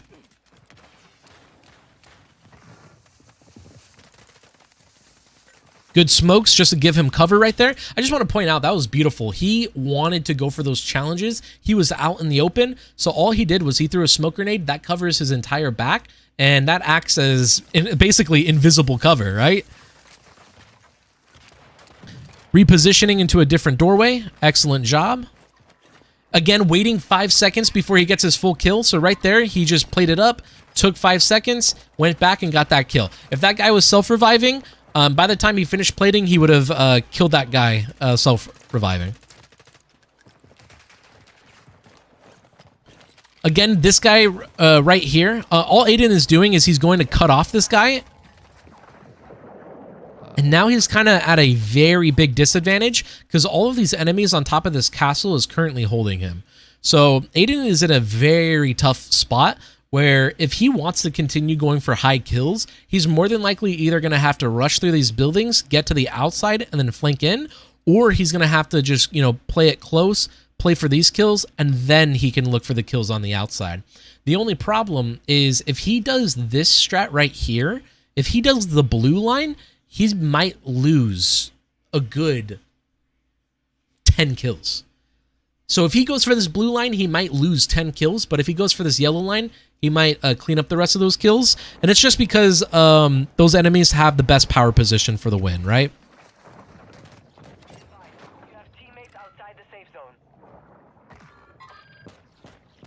Oh my gosh. Those pistols are so stupid.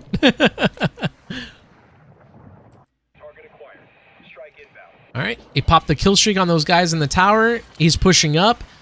And it turns out that I guess a lot of people are also pushing up on this left-hand side.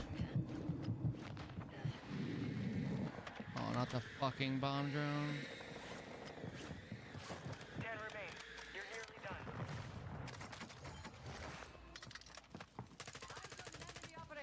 Nice gas mask play right here. And unfortunately, Aiden couldn't, you know, actually kill that enemy. He really attempted for it. He tried for it. He, you know, waited longer than 1 second to re-challenge to, you know, for sure make that enemy confused on where he is. And he just couldn't do it, right? So he just cut his losses, and now he's focusing up on this right-hand side. Not too many left. I think they're like under. They're all just marinating in the castle somewhere. Yeah. All marinating in the castle. So with these, you know, pistol shotguns, if all 4 of the enemies are camping in this tower, it'll be GG's, because these towers are insane.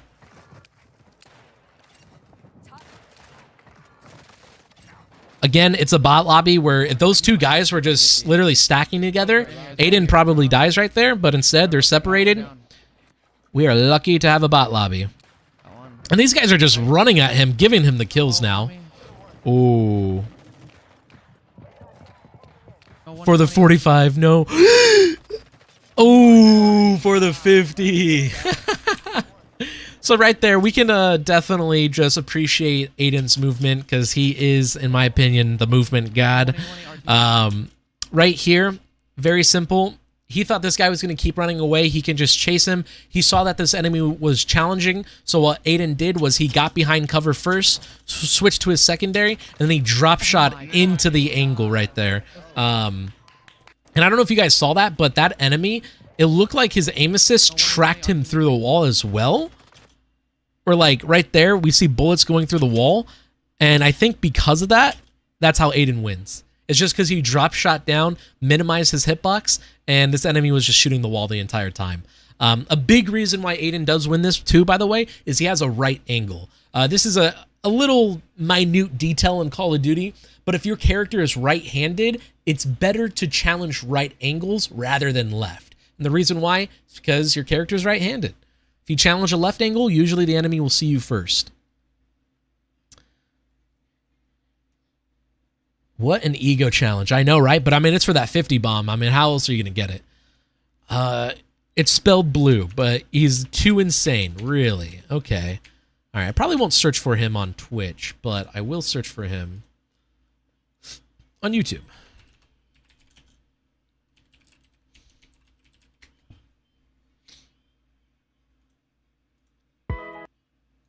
Oh, let me actually finish it. Oh, yeah. This was my last student that I worked with. Super sus search bar. Okay. Let me do a quick closer. Oh my Nice. fucking god. Let's go. Yo, that castle Oh my God. actually wasn't bad. Or did you use it? I took it off. Yeah, I was actually getting kills with it. All right. I thought it was going to show the scoreboard. Oh yeah, that'll be a go. Oh, one of our teammate might. Oh, my gosh. I just want to see the scoreboard. Oh my fucking god. Talking about with like the fucking go. Bro, I was going crazy by that little like church looking building before the zone pulled the castle. You guys know what I'm talking about? With like it was like it wasn't a church. I think it was like a graveyard. Dude, I was going insane over there. All right, that was Aiden's gameplay for the 50 bomb. If you'd like to follow him on Twitter, YouTube, Twitch, you can go ahead and follow him at Aiden. Other than that, thank you guys so much and enjoy the rest of your day. All right, everyone in stream, don't leave. That was just for the video. All right, let's check out Blue now. Thank you for that.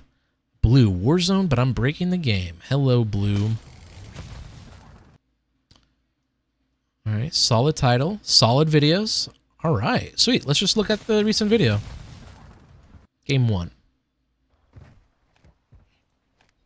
Oh, and we're playing solos. I love me some solos. Look at that hip fire for the X13.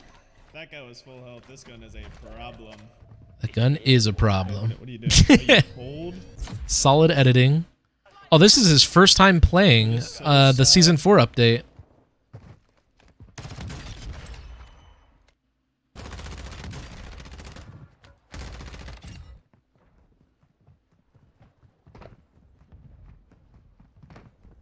Definitely here's this guy just jumping nonstop. Jumps out for the peeker's advantage. Hip fire for the win. That skin is literally invisible. Right there, he's strafing left and right to activate that aim assist to kill that guy. He sees on his minimap that he's going to be getting pushed on his left. No, no. Oh. I love how, like, I'm like, oh, let's watch his gameplay, and I just, like, Oh no. get to the worst spots. Oh no. Oh, did a nice burpee right there. Oh no. That's just really good timing. Yeah, no, I'm gonna for sure check out his videos because I always love finding new YouTubers and people to watch. Thank you for sending that, Vox. Aiden was your student? Aiden was not my student. No. Aiden has won millions of dollars before Warzone even came out. Aiden was a professional Fortnite player. He's won several tournaments, and when Warzone came out, he switched over to Warzone, and I didn't play Warzone at all. So when I wanted to play Warzone, I just started rewatching his gameplay over and over and over again until I learned how to basically play Warzone exactly like Aiden. So everything that Aiden's doing, I pretty much know how to do, or I have a good idea on what his mindset is behind his decisions. And I'm sure if you guys, were here for Warzone 1, everyone was calling him a cheater. So whenever I saw his videos of, look at this proof that Aiden's cheating, I would always watch those videos and basically debunk them and prove that Aiden is not cheating. So yeah, no, I'm a big fan, really. But cool, thank you so much for sending that on over. What we're gonna go ahead and do now is I just want to try out the SO14 in a solos match, see how that turns out, and then that'll end the stream. Hope everyone's having a good day so far. Thank you to all who are stopping by.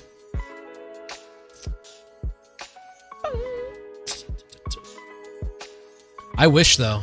I'll tell you that right now, Fox. Oh boy, do I wish.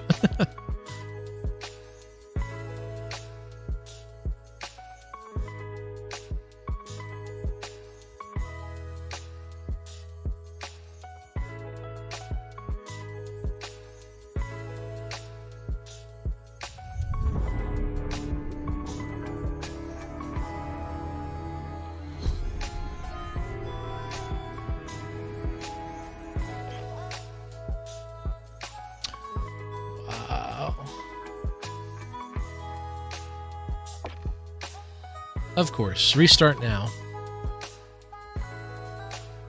Hopefully Modern Warfare 3 will be more optimized and they will optimize Warzone 2. Unfortunately, optimization for Call of Duty, I think, does not exist. Yeah. So I actually learned this, that you could actually very easily design a game that is optimized to run smoothly, right? But there's an issue. Because Call of Duty wants to have realistic graphics, those realistic graphics are the reasons why the game can't be optimized. So, quite frankly, we may never have an optimized Call of Duty on PC. Unless they somehow like bring down the graphics quality, or if they make it like 3 different apps. Maybe they could do that, like make it a multiplayer app, a campaign app, and then like a zombies app. Maybe that'll help. I mean, shoot, even Warzone is its own map, and it isn't optimized just because, again, it's realistic. Yeah, I hate only getting 100 FPS, but I learned that, like, apparently it's super easy to make an optimized game. It's just the second that you want realistic graphics, it's not possible. So, yeah, if Call of Duty ever decides to turn Call of Duty into anime or turn it into Roblox or something like that, it's going to be a tough time.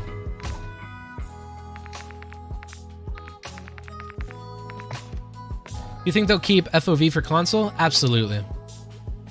Absolutely. It's Resurgence solos. Let's play on Vondel. Why not, right?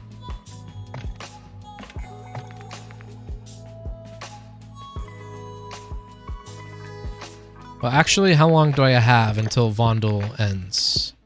I have 1 minute. Okay. Let me at least start with creating my SO14. Didn't create a custom. No. Boom. What goes on it? Wait. Wrong way. Okay, let me load up. No, it's frozen. My game is frozen. Okay, good. Alright, I want to play Vondel, but I want to make sure I also get my weapon.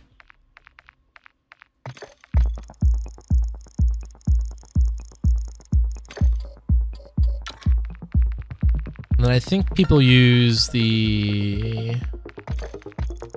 socken. And then the underbarrel.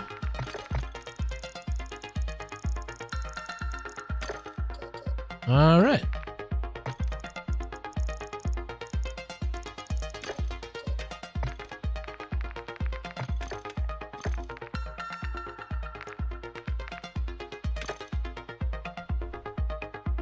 I mostly want to see if the SO14 is viable or not. I don't want to listen to this song. Yeah, let's listen to this song.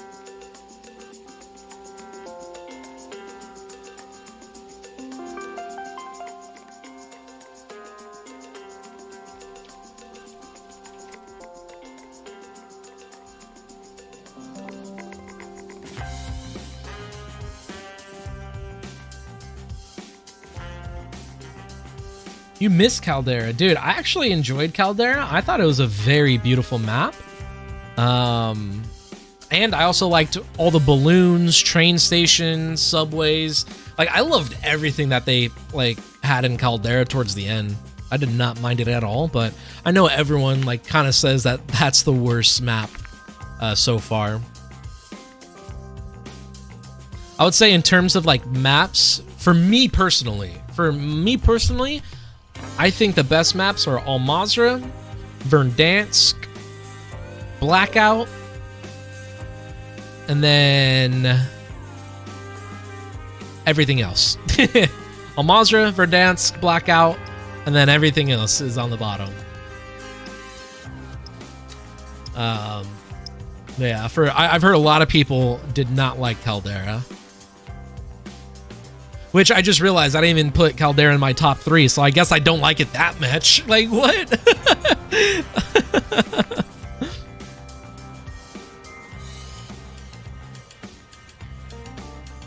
Red Dead Redemption 2? What a solid game, bro. Heck yeah. Red Dead 2 is fire. I remember I grinded the first Red Dead Redemption. Yo, Keenan, what's going on, bro? How's your day so far? Have you played the new update today at all?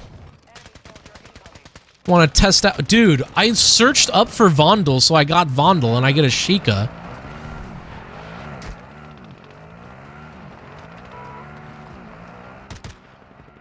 Wait, let me drive on. Let me drive on. Oh, look at that aim assist right there, by the way. Just because I have that diamond on the enemy and I hip fire, my bullet just hits them. That would never happen on mouse and keyboard. Ever. Isn't that messed up?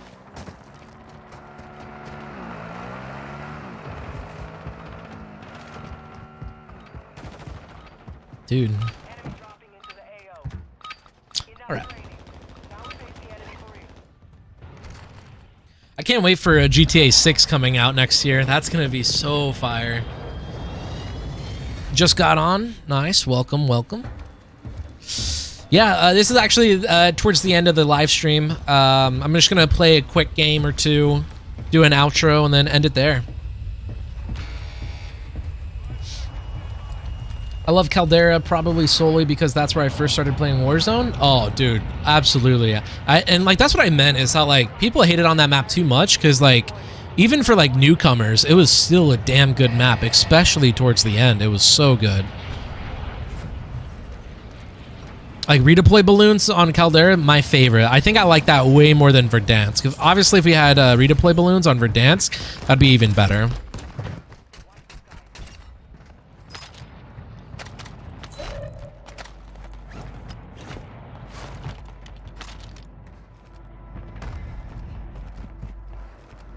Oh, I thought I had an AR. That's embarrassing. I was like, yeah, I'm gonna slide over this ammo and pick it up and move on.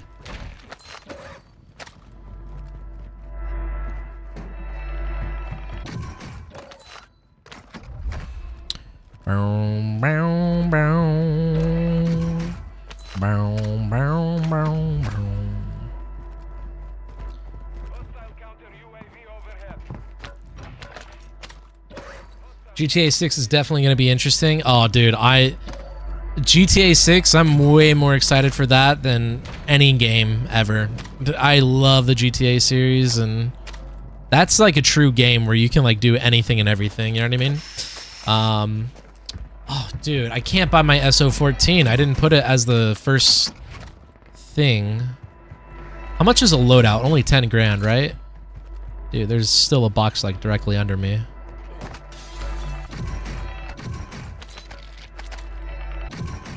Please tell me I can buy loadout with only 95? Oh, enemy dropping in. Yep, he landed right on my building. That's fine.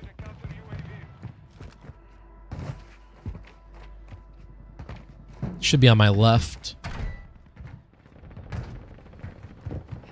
Oh, now he's directly under me. Now he's right above me. Just pop that there. Zip line up. Grab this. Then he should push up my staircase to my left.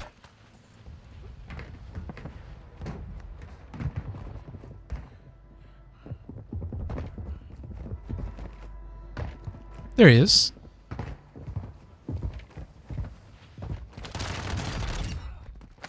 Sweet. It is a bot lobby. I should just kind of go crazy. What's more handy, a lower or higher sensitivity? I would say it... Let's try this out. All right, not good, not good, not good.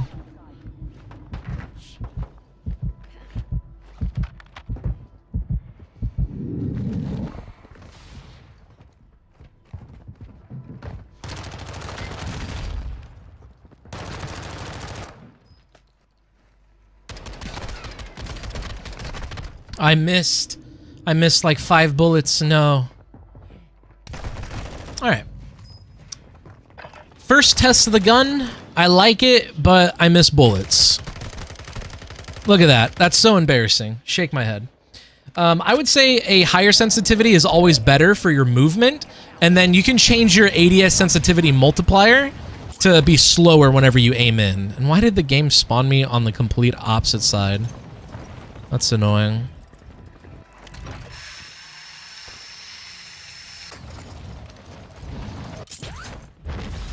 I wish we were on Vondel.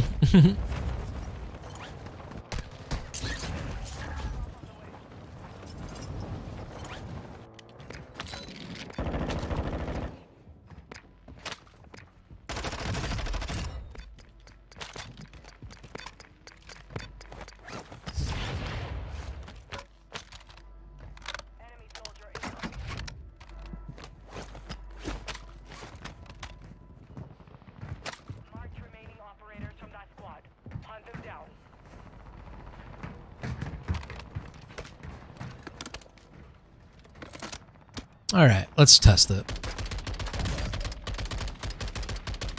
Ugh. Missed. Does this guy not want to chase me? Dude, I swear there's a guy under me like the entire time. Wait, there he is. Oh, someone landed on me. Yep.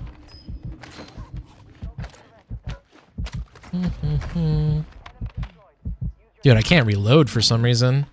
Feels like the reloading takes an hour now. Like I hold the button and it's super sticky. Let's buy a UAV. Actually, I'm gonna take this helicopter, kill that guy, and then I'll buy a UAV.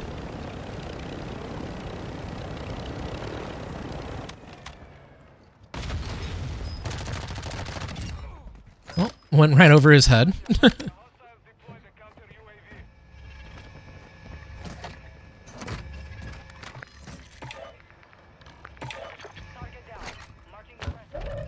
Oh, look at that guy. Oh, I thought I was shooting him the entire time. I was shooting like a box or something. Dude, okay. Does this thing just not do damage when you get someone cracked? Because I feel like I'm cracking people in like an instant. Okay. This guy should not double back, and I should be able to... He double backed. That was a good play. Oh, and I drop shot. GG's. GG's, you did that. Good job. Well played. So, like, right there, I thought that guy wasn't going to double back. I thought he was just going to keep running away. And I was like, oh, cool. He did double back. All right, let me double back. And then I thought I was going to kill him by drop shotting, but I didn't. Oh, shoot.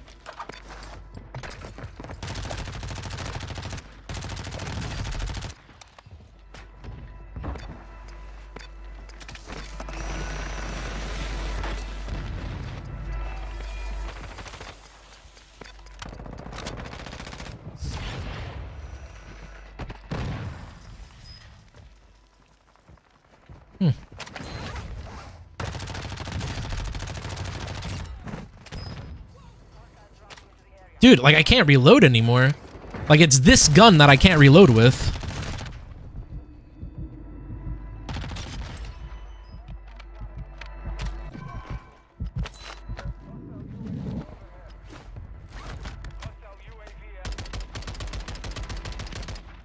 Yuck.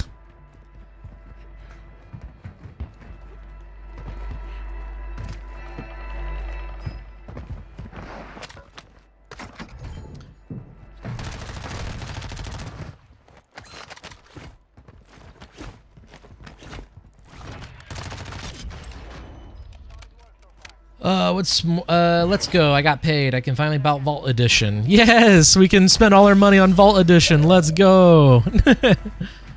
They did it. They did it. They did it. Wait. Of course, right as I bought all those UAVs, bro. Right as I bought all those UAVs. This guy's pushing up right here. Oh, there's a guy right next to me.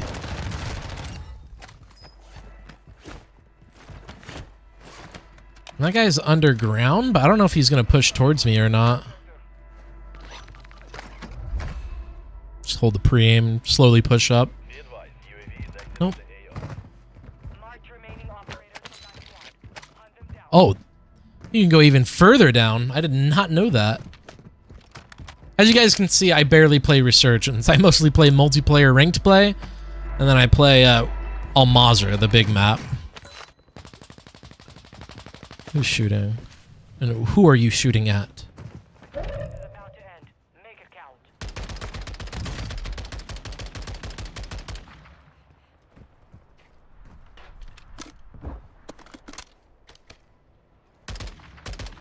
Oh! That would have been nice if I killed him right there. I'm gonna get so many cool operators. Yeah, dude, right? I can't wait to, like, have all the operators move into the next, like, 2-3 Call of Duties. And then after that, they're gonna be like, alright, they don't move anymore. Just gonna reset it all again. Sorry. Alright, so far, this SO14, I don't know. Maybe if I throw on, like, a silencer, it would do better. But then it would just have, like, too much recoil. Dude. This MP5 is still not the best.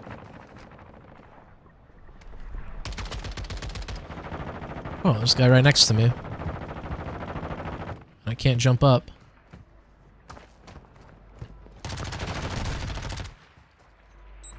Wow, what a stick, bro. What a good stick.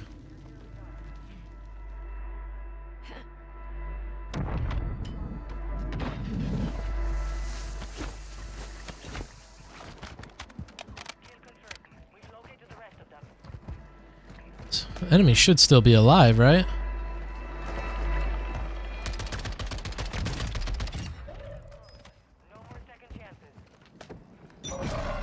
There he is. Oh, he died to that? Who killed him with that? Oh, hello. Oh.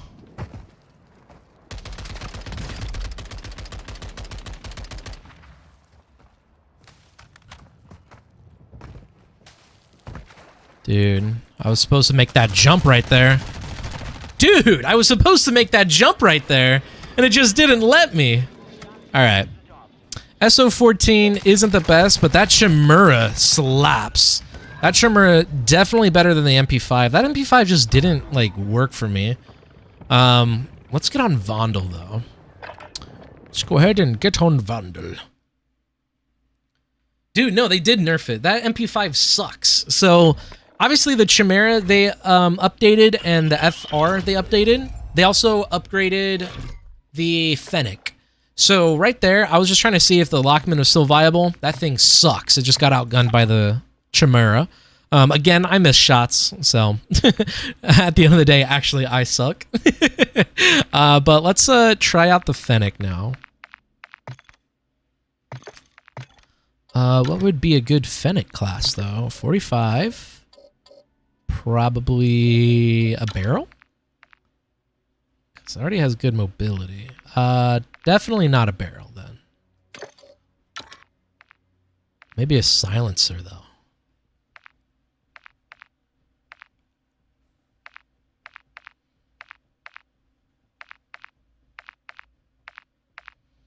I mean, I think a silencer is really worth that extra damage.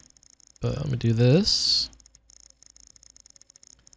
ISO SMG. Yeah, they didn't even touch the ISO SMG, so I'm sure that thing is still the go-to. Hollow point or overpressured?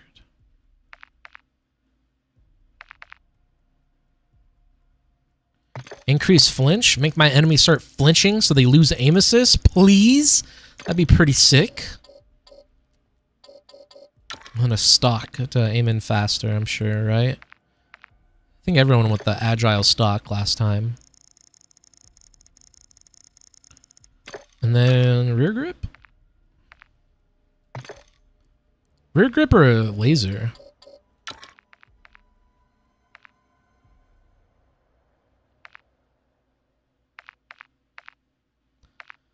I mean, I feel like a laser's got to be the more important one than a rear grip, right? Yeah.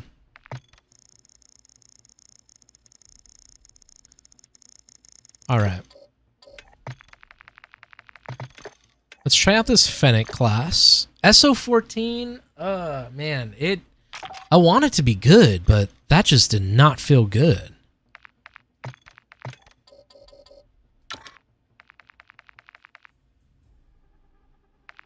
Yeah, and I need the recoil control. All right, let's try the SO14 one last time, and if it doesn't work, then good old reliable shall be used. I used the silencer, the pineapple grip, and the recoil grip, and a 45 mag and a laser. Gotcha, gotcha, gotcha. Pineapple grip, what does that give you, though?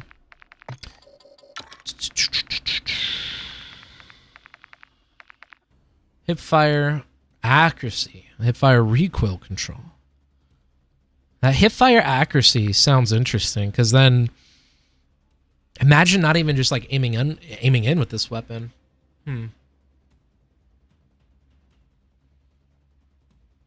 What would I get rid of, though? Would I get rid of my wait, no. You have silencer. Okay, I'll rock the silencer. Recoil rear grip and 45 mag and a laser. I would probably get rid of my... I guess that means I would have to get rid of my stock for the pineapple.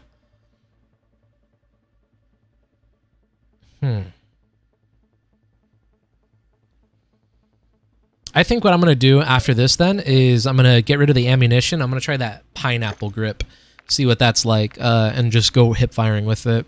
And then the SO14, man, kind of disappointed in it. I'm not warmed up, so maybe that's the big reason why I'm disappointed in it. Let's give that another shot.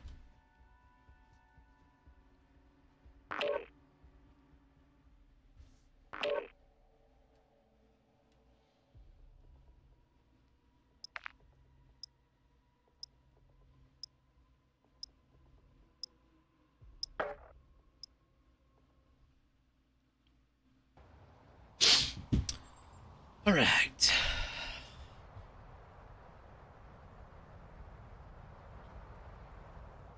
Now the real gameplay starts now. I don't know why I got a Sashika. That was kind of annoying.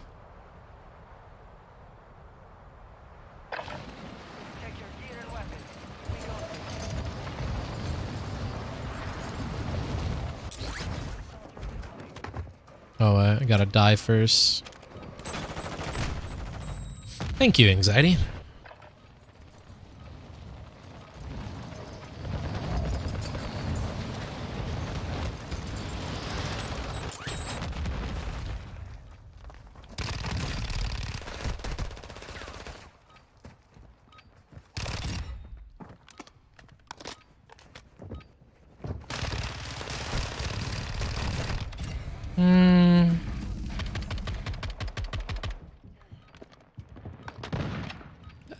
It says it does more damage. That does not feel like more damage. Already, like, I don't want to use this SMG. I want to use the ISO again.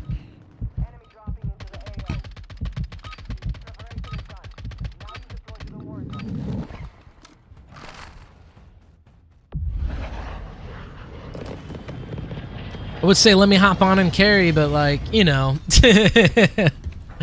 Gotcha. Yeah, no, I need to carry myself, thank you. I've recently started watching Scump after reading your Fiverr. Yeah, no, dude, Scump is the king of Call of Duty. His very first LAN competition that he ever went to, he straight up just won it. That was insane, and yeah, it was basically a dream come true getting to play with him. Really cool guy. Really nice guy. Be really cool to work with him again in the future.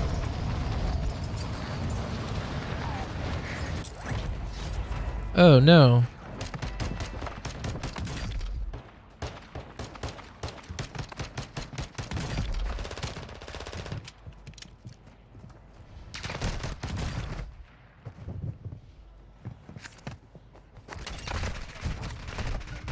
Aw, man.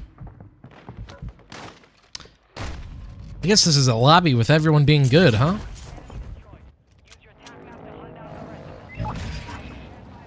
Why am I spawned all the way out here? Like, what did I do to deserve this?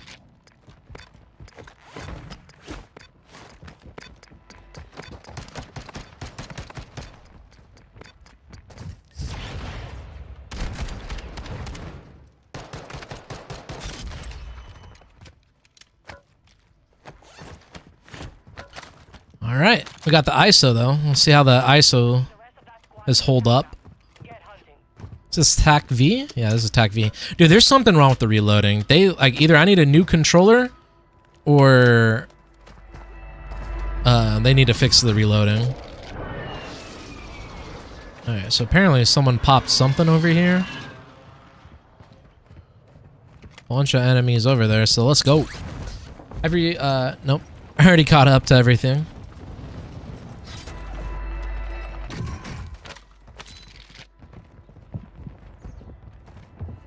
This guy right above me, or right in front of me, actually. I think this guy's right in front of me and not above.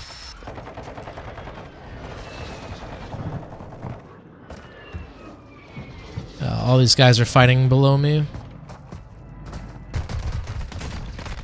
Oh, that sucks. Well, that's unfortunate. Let's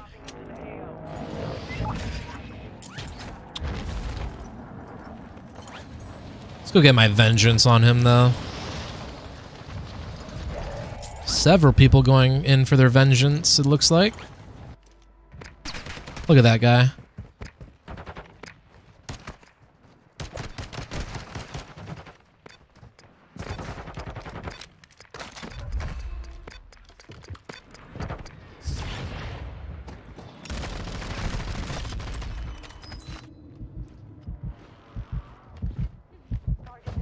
Whee! No! That's so unfortunate. I didn't know another guy landed. I didn't hear him until it was too late. Ah, GG's. I do not play with my controller overclocked, no. PS4 controllers, you don't need to overclock them. What size monitor do I use? I use a 32-inch, I'm pretty sure. It's either 30 or 32.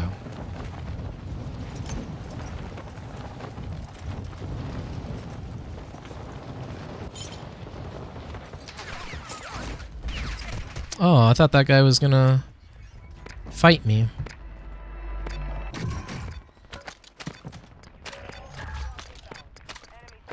Finally, the thing we were waiting for. Can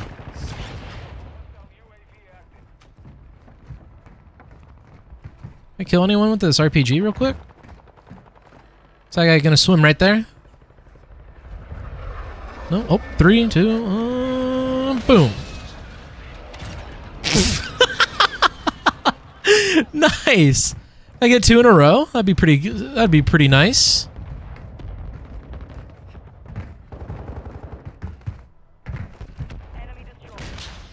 There we go. 2 in a row. That is the meta. Oh.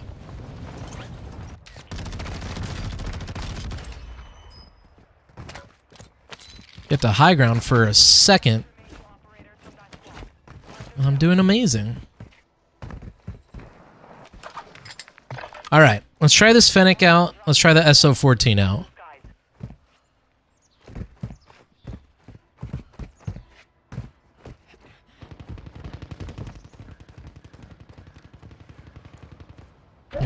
Thought that guy was gonna swim up. All right, so I hate this building because it's probably the worst building, but let's go see how it is again.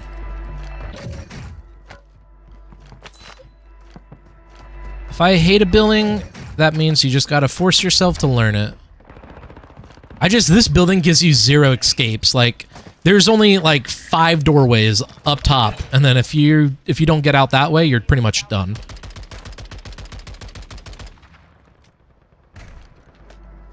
Oh.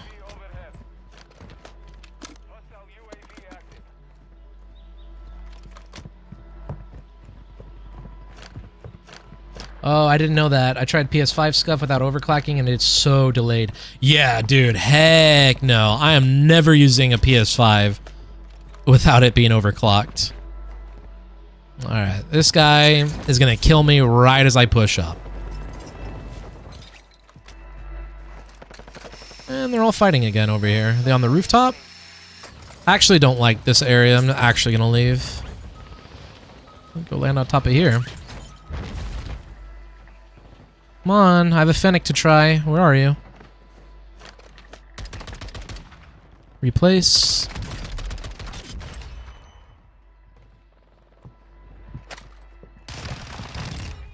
Nice, hip fire.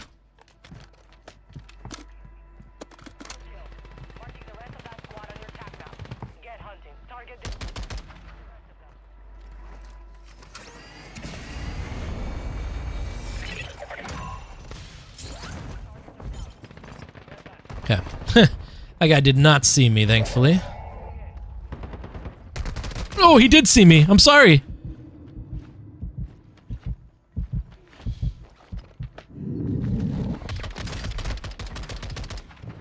Sorry, OP.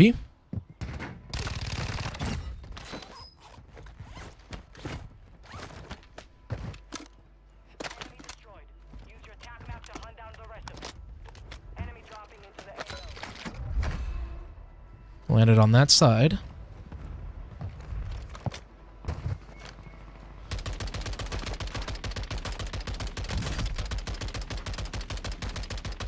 Do I really suck that much?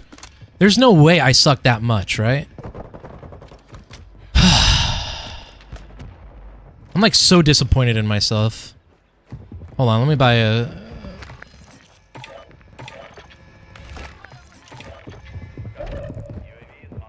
So disappointed in myself.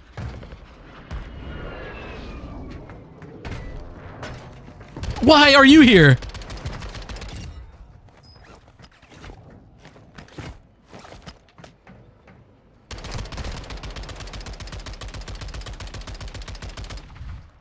Hopefully that makes him, like, decide to push me.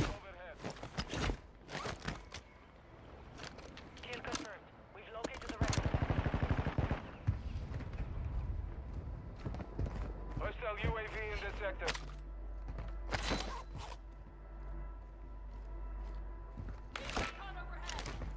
Copy.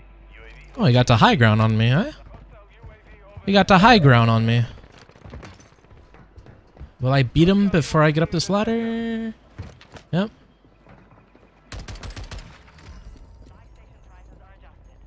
Double back.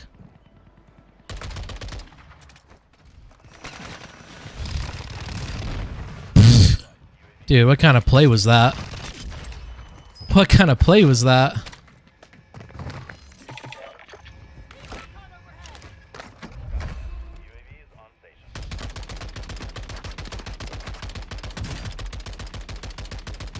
Do I just start missing bullets right at the end? I don't know why. Let me get over there, actually. What resolution am I playing at? I'm on 1920 by 1080. Overclocked is where you use a application to make your controller shoot basically faster and react faster and respond faster.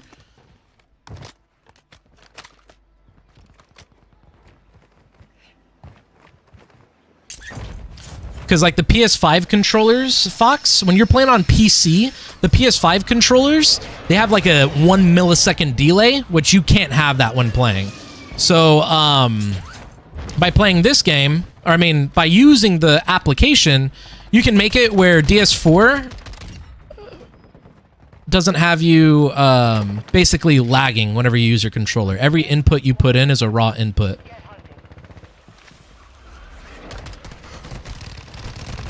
Okay.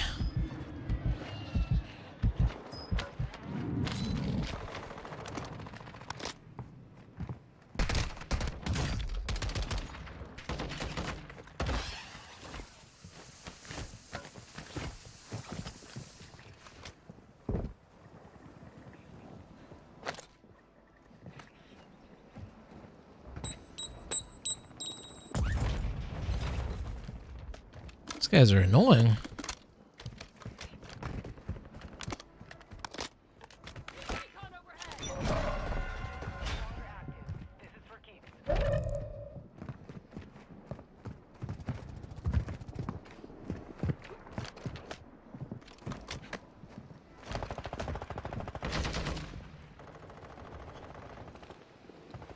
Please.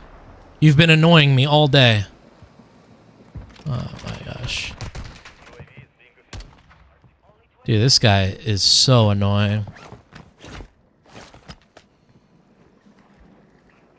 Like, he has a crush on me, literally. Like...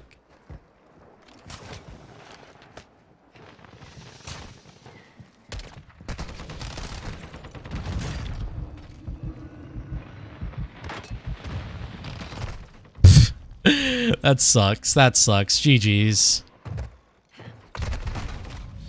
Dude, I thought that drill charge was literally gonna kill me, so I was like, I gotta jump.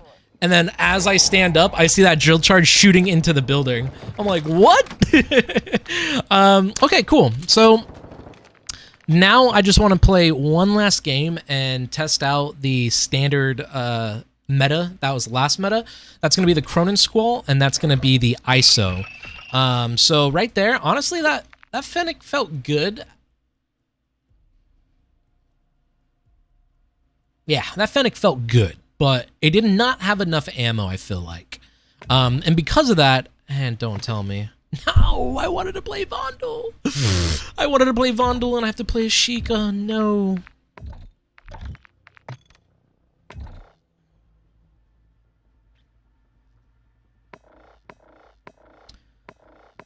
That's killer. What a vibe kill. Literally had a chance just to play Ashika. I mean, Vondel over again, but now we're forced to play Ashika. That's sad. I'm sad. But yeah, basically that Fennec, it hits, but I think it just needs way more ammo, especially when you're playing like trios or quads. SO14, I don't know what it is. I just start missing bullets right when I need to kill the enemy, so it may not be viable, or I just suck and I gotta get better. And then the Cronin Squall and the ISO 45, those are the guns I'm going to try out right now, just to see how they hold up against the new update. I know PS5 controllers can't be overclocked. PS5 controllers, you would overclock them through DS4 Windows, an application. It's roughly 3.5 milliseconds on console. That's so weird hearing that, because I don't know why there would be a delay from console to the actual controller. But if that's the case, I wonder if you can just change the coding inside the PS5 controller, maybe? Wait, no, not the coding. But use the DS4 Windows, overclock it. No, that wouldn't make sense, actually. That's weird. I don't know why it would already have a delay. That's kind of a flaw.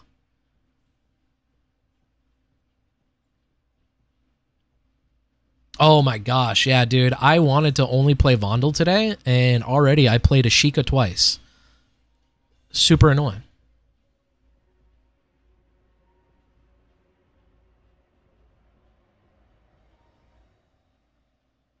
Oh, Jonah, that was you, by the way. Thanks for joining, bro. I hope your day's been good. This will be my last game, and then I'm going to head out after this. This is for sure my last game.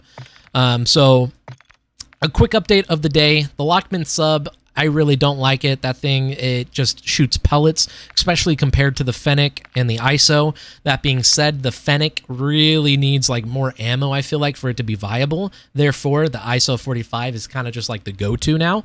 In terms of ARs, the TAC-V completely obliterated. It's not good anymore. SO14, I thought it was going to have a huge comeback, but right now it's either I suck at the game or it just isn't the best. So I will probably have to just get better at the SO14 and see how that is. But right now we're going to test the Cronin Squall and just see if that's kind of like the guaranteed, this is the #1 gun to use. Because Cronin Squall, it's basically been the meta for the last 2 months. And I want to see if it stays that way. Your games won't load your friends. Yep. New Warzone update today, so I'm sure we're all running into a bunch of bugs and issues. Bugs, issues, crashes. I hope it goes smoothly for you guys. I'm sorry to hear that, Keenan. Will my game load my friends? My game loads my friends. Okay. Yeah, hopefully it's a quick, easy fix, Keenan. Maybe they're playing wirelessly. Good point. Yo, Cyrus. So Zen right now just said that you might be playing wireless, and maybe that's the reason why there's a delay. Because if you play wired, I don't see why you would have a delay. And if you do, then that's just that's a very bad mistake on PlayStation's fault.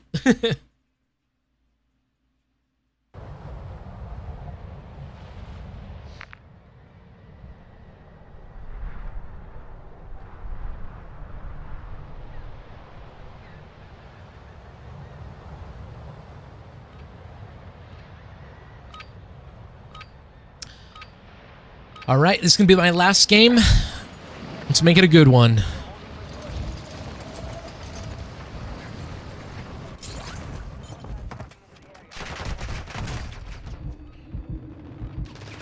Why do I feel like I'm getting deja vu right now? Zen is asking Keenan if he got shadow banned. I feel like this has happened before. Oh, this lobby does not feel good. Yeah, maybe I need to get a new controller because my reloading doesn't feel good and occasionally my jumping doesn't feel good.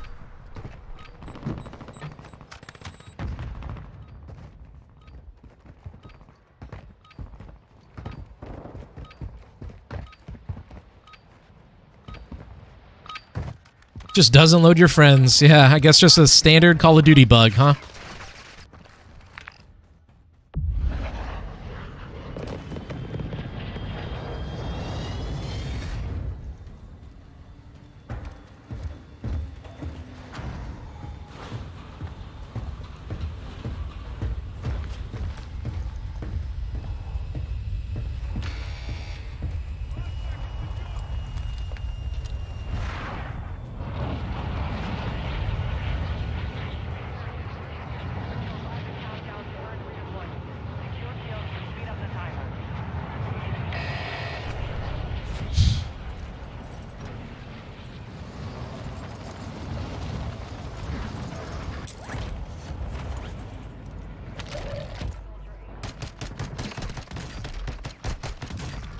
How did I get out of that head glitch for no reason?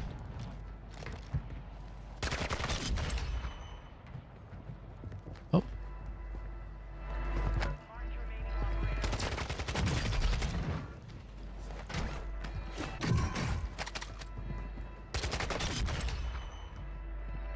Like right there, like why is it taking me forever to reload my weapon?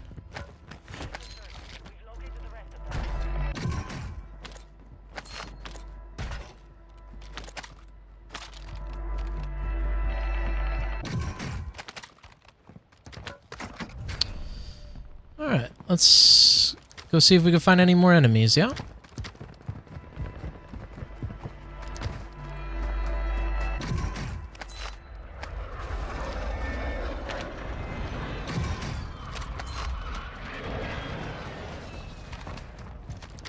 Hostile UAV active.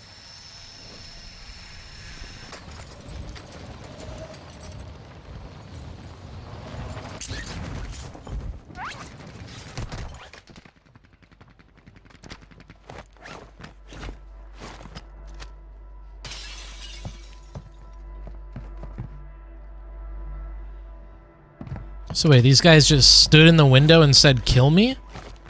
Why? Alright, that guy's still alive. Dude, he's like shooting someone around me. And I think they just keep dying.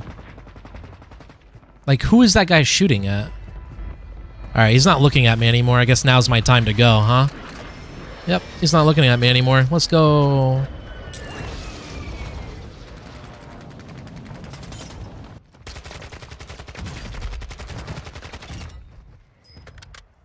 X set? Really? What are you using? The Socken? The Lockman, aye? Interesting. Enemy destroyed. Use your attack map to hunt out the rest of them.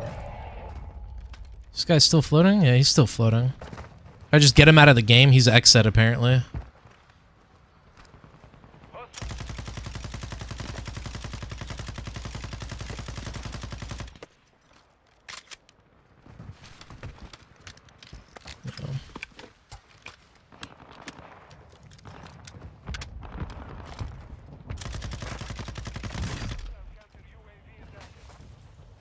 That guy's trapped in there. Then I see that other guy pushing up on the outside.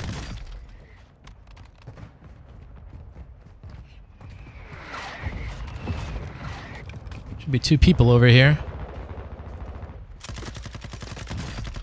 Dude.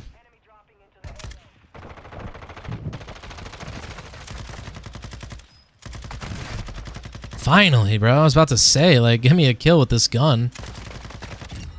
This thing is accurate. It's pretty accurate. Wonder what it's like with sleight of hand, though. Marking the rest of them.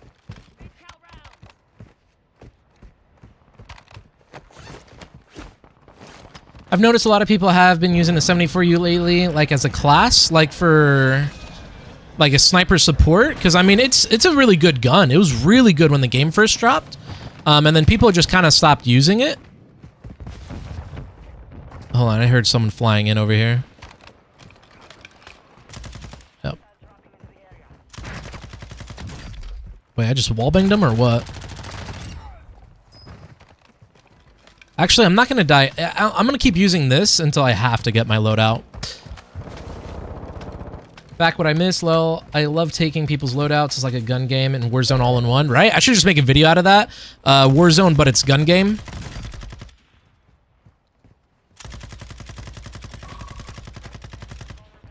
I mean, this thing is accurate. It just doesn't do any damage.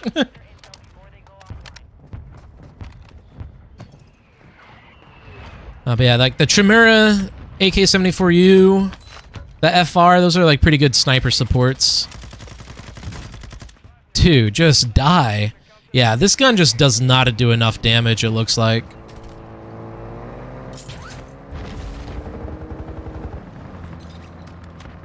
Oh, I thought that guy was going to keep pushing towards me.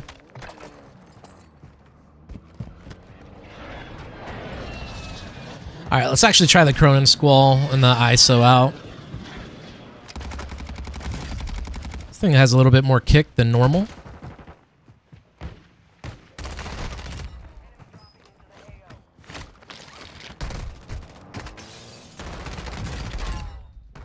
Dude, you guys saw me spamming my jump button to pull my parachute. I don't know why I didn't. I guess it's my bad for not going up the zip line, but ugh. Yeah, actually the better play right there is to go up the zip line once I kill that guy. It's actually the better play. Dude, imagine it didn't let me pull my zip line right there. This guy might chase.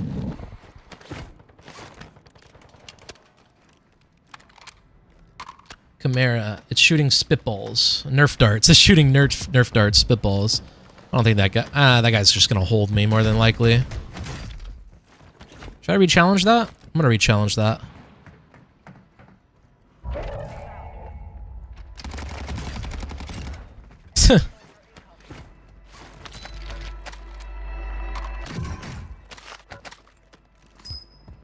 Oh, there's the Bass P. Oh, shoot, I'm dead.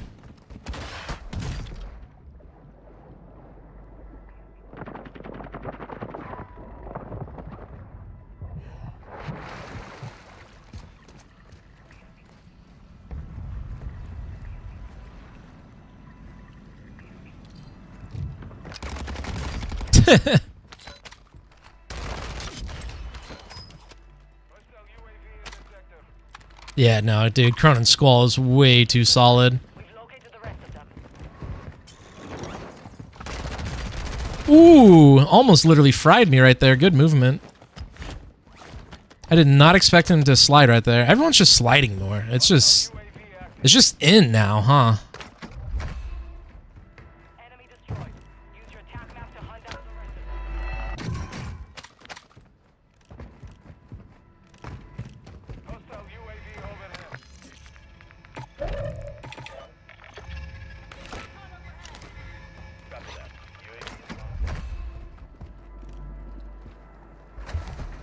I honestly thought there was a faster way out of this. There isn't. Kind of just wasting time now. With a wasted UAV. Should be the well, right? Yeah. Alright, so there should be a guy to my left, and then a guy to my right. Nothing on the left, so I'll kill the guy on my right. Oh, there's multiple guys on my right. Okay.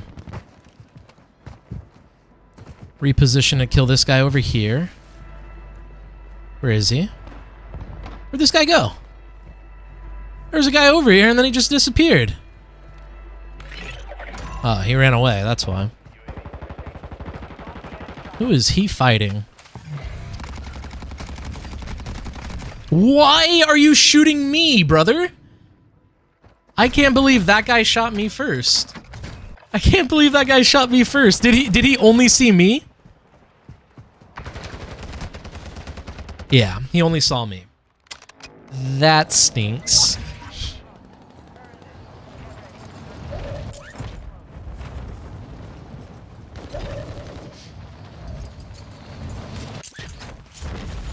Watch me juke this guy out now.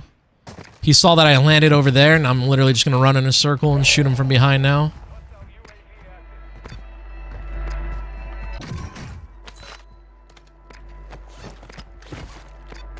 Dude.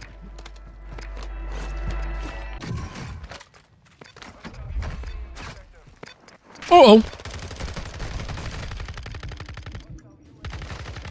Haha. Got my vengeance.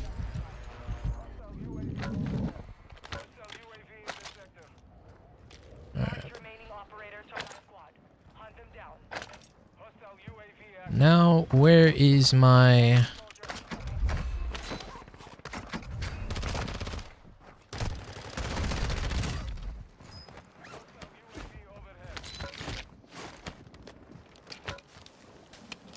Where's my Cronin? Dude! Dude, leave me alone. I want my Cronin.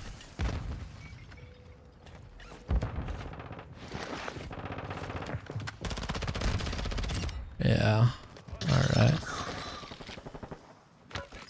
Just saw another UAV. That's not a Cronin. I'll try it, though. Well, that sucks. I lost my Cronin. Don't know how or why, but... Sorry, everyone.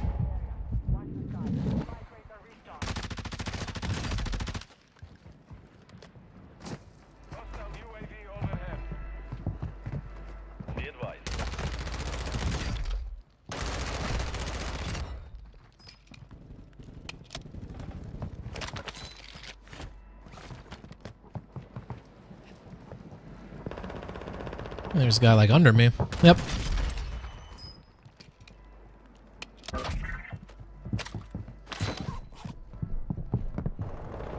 This guy right above me.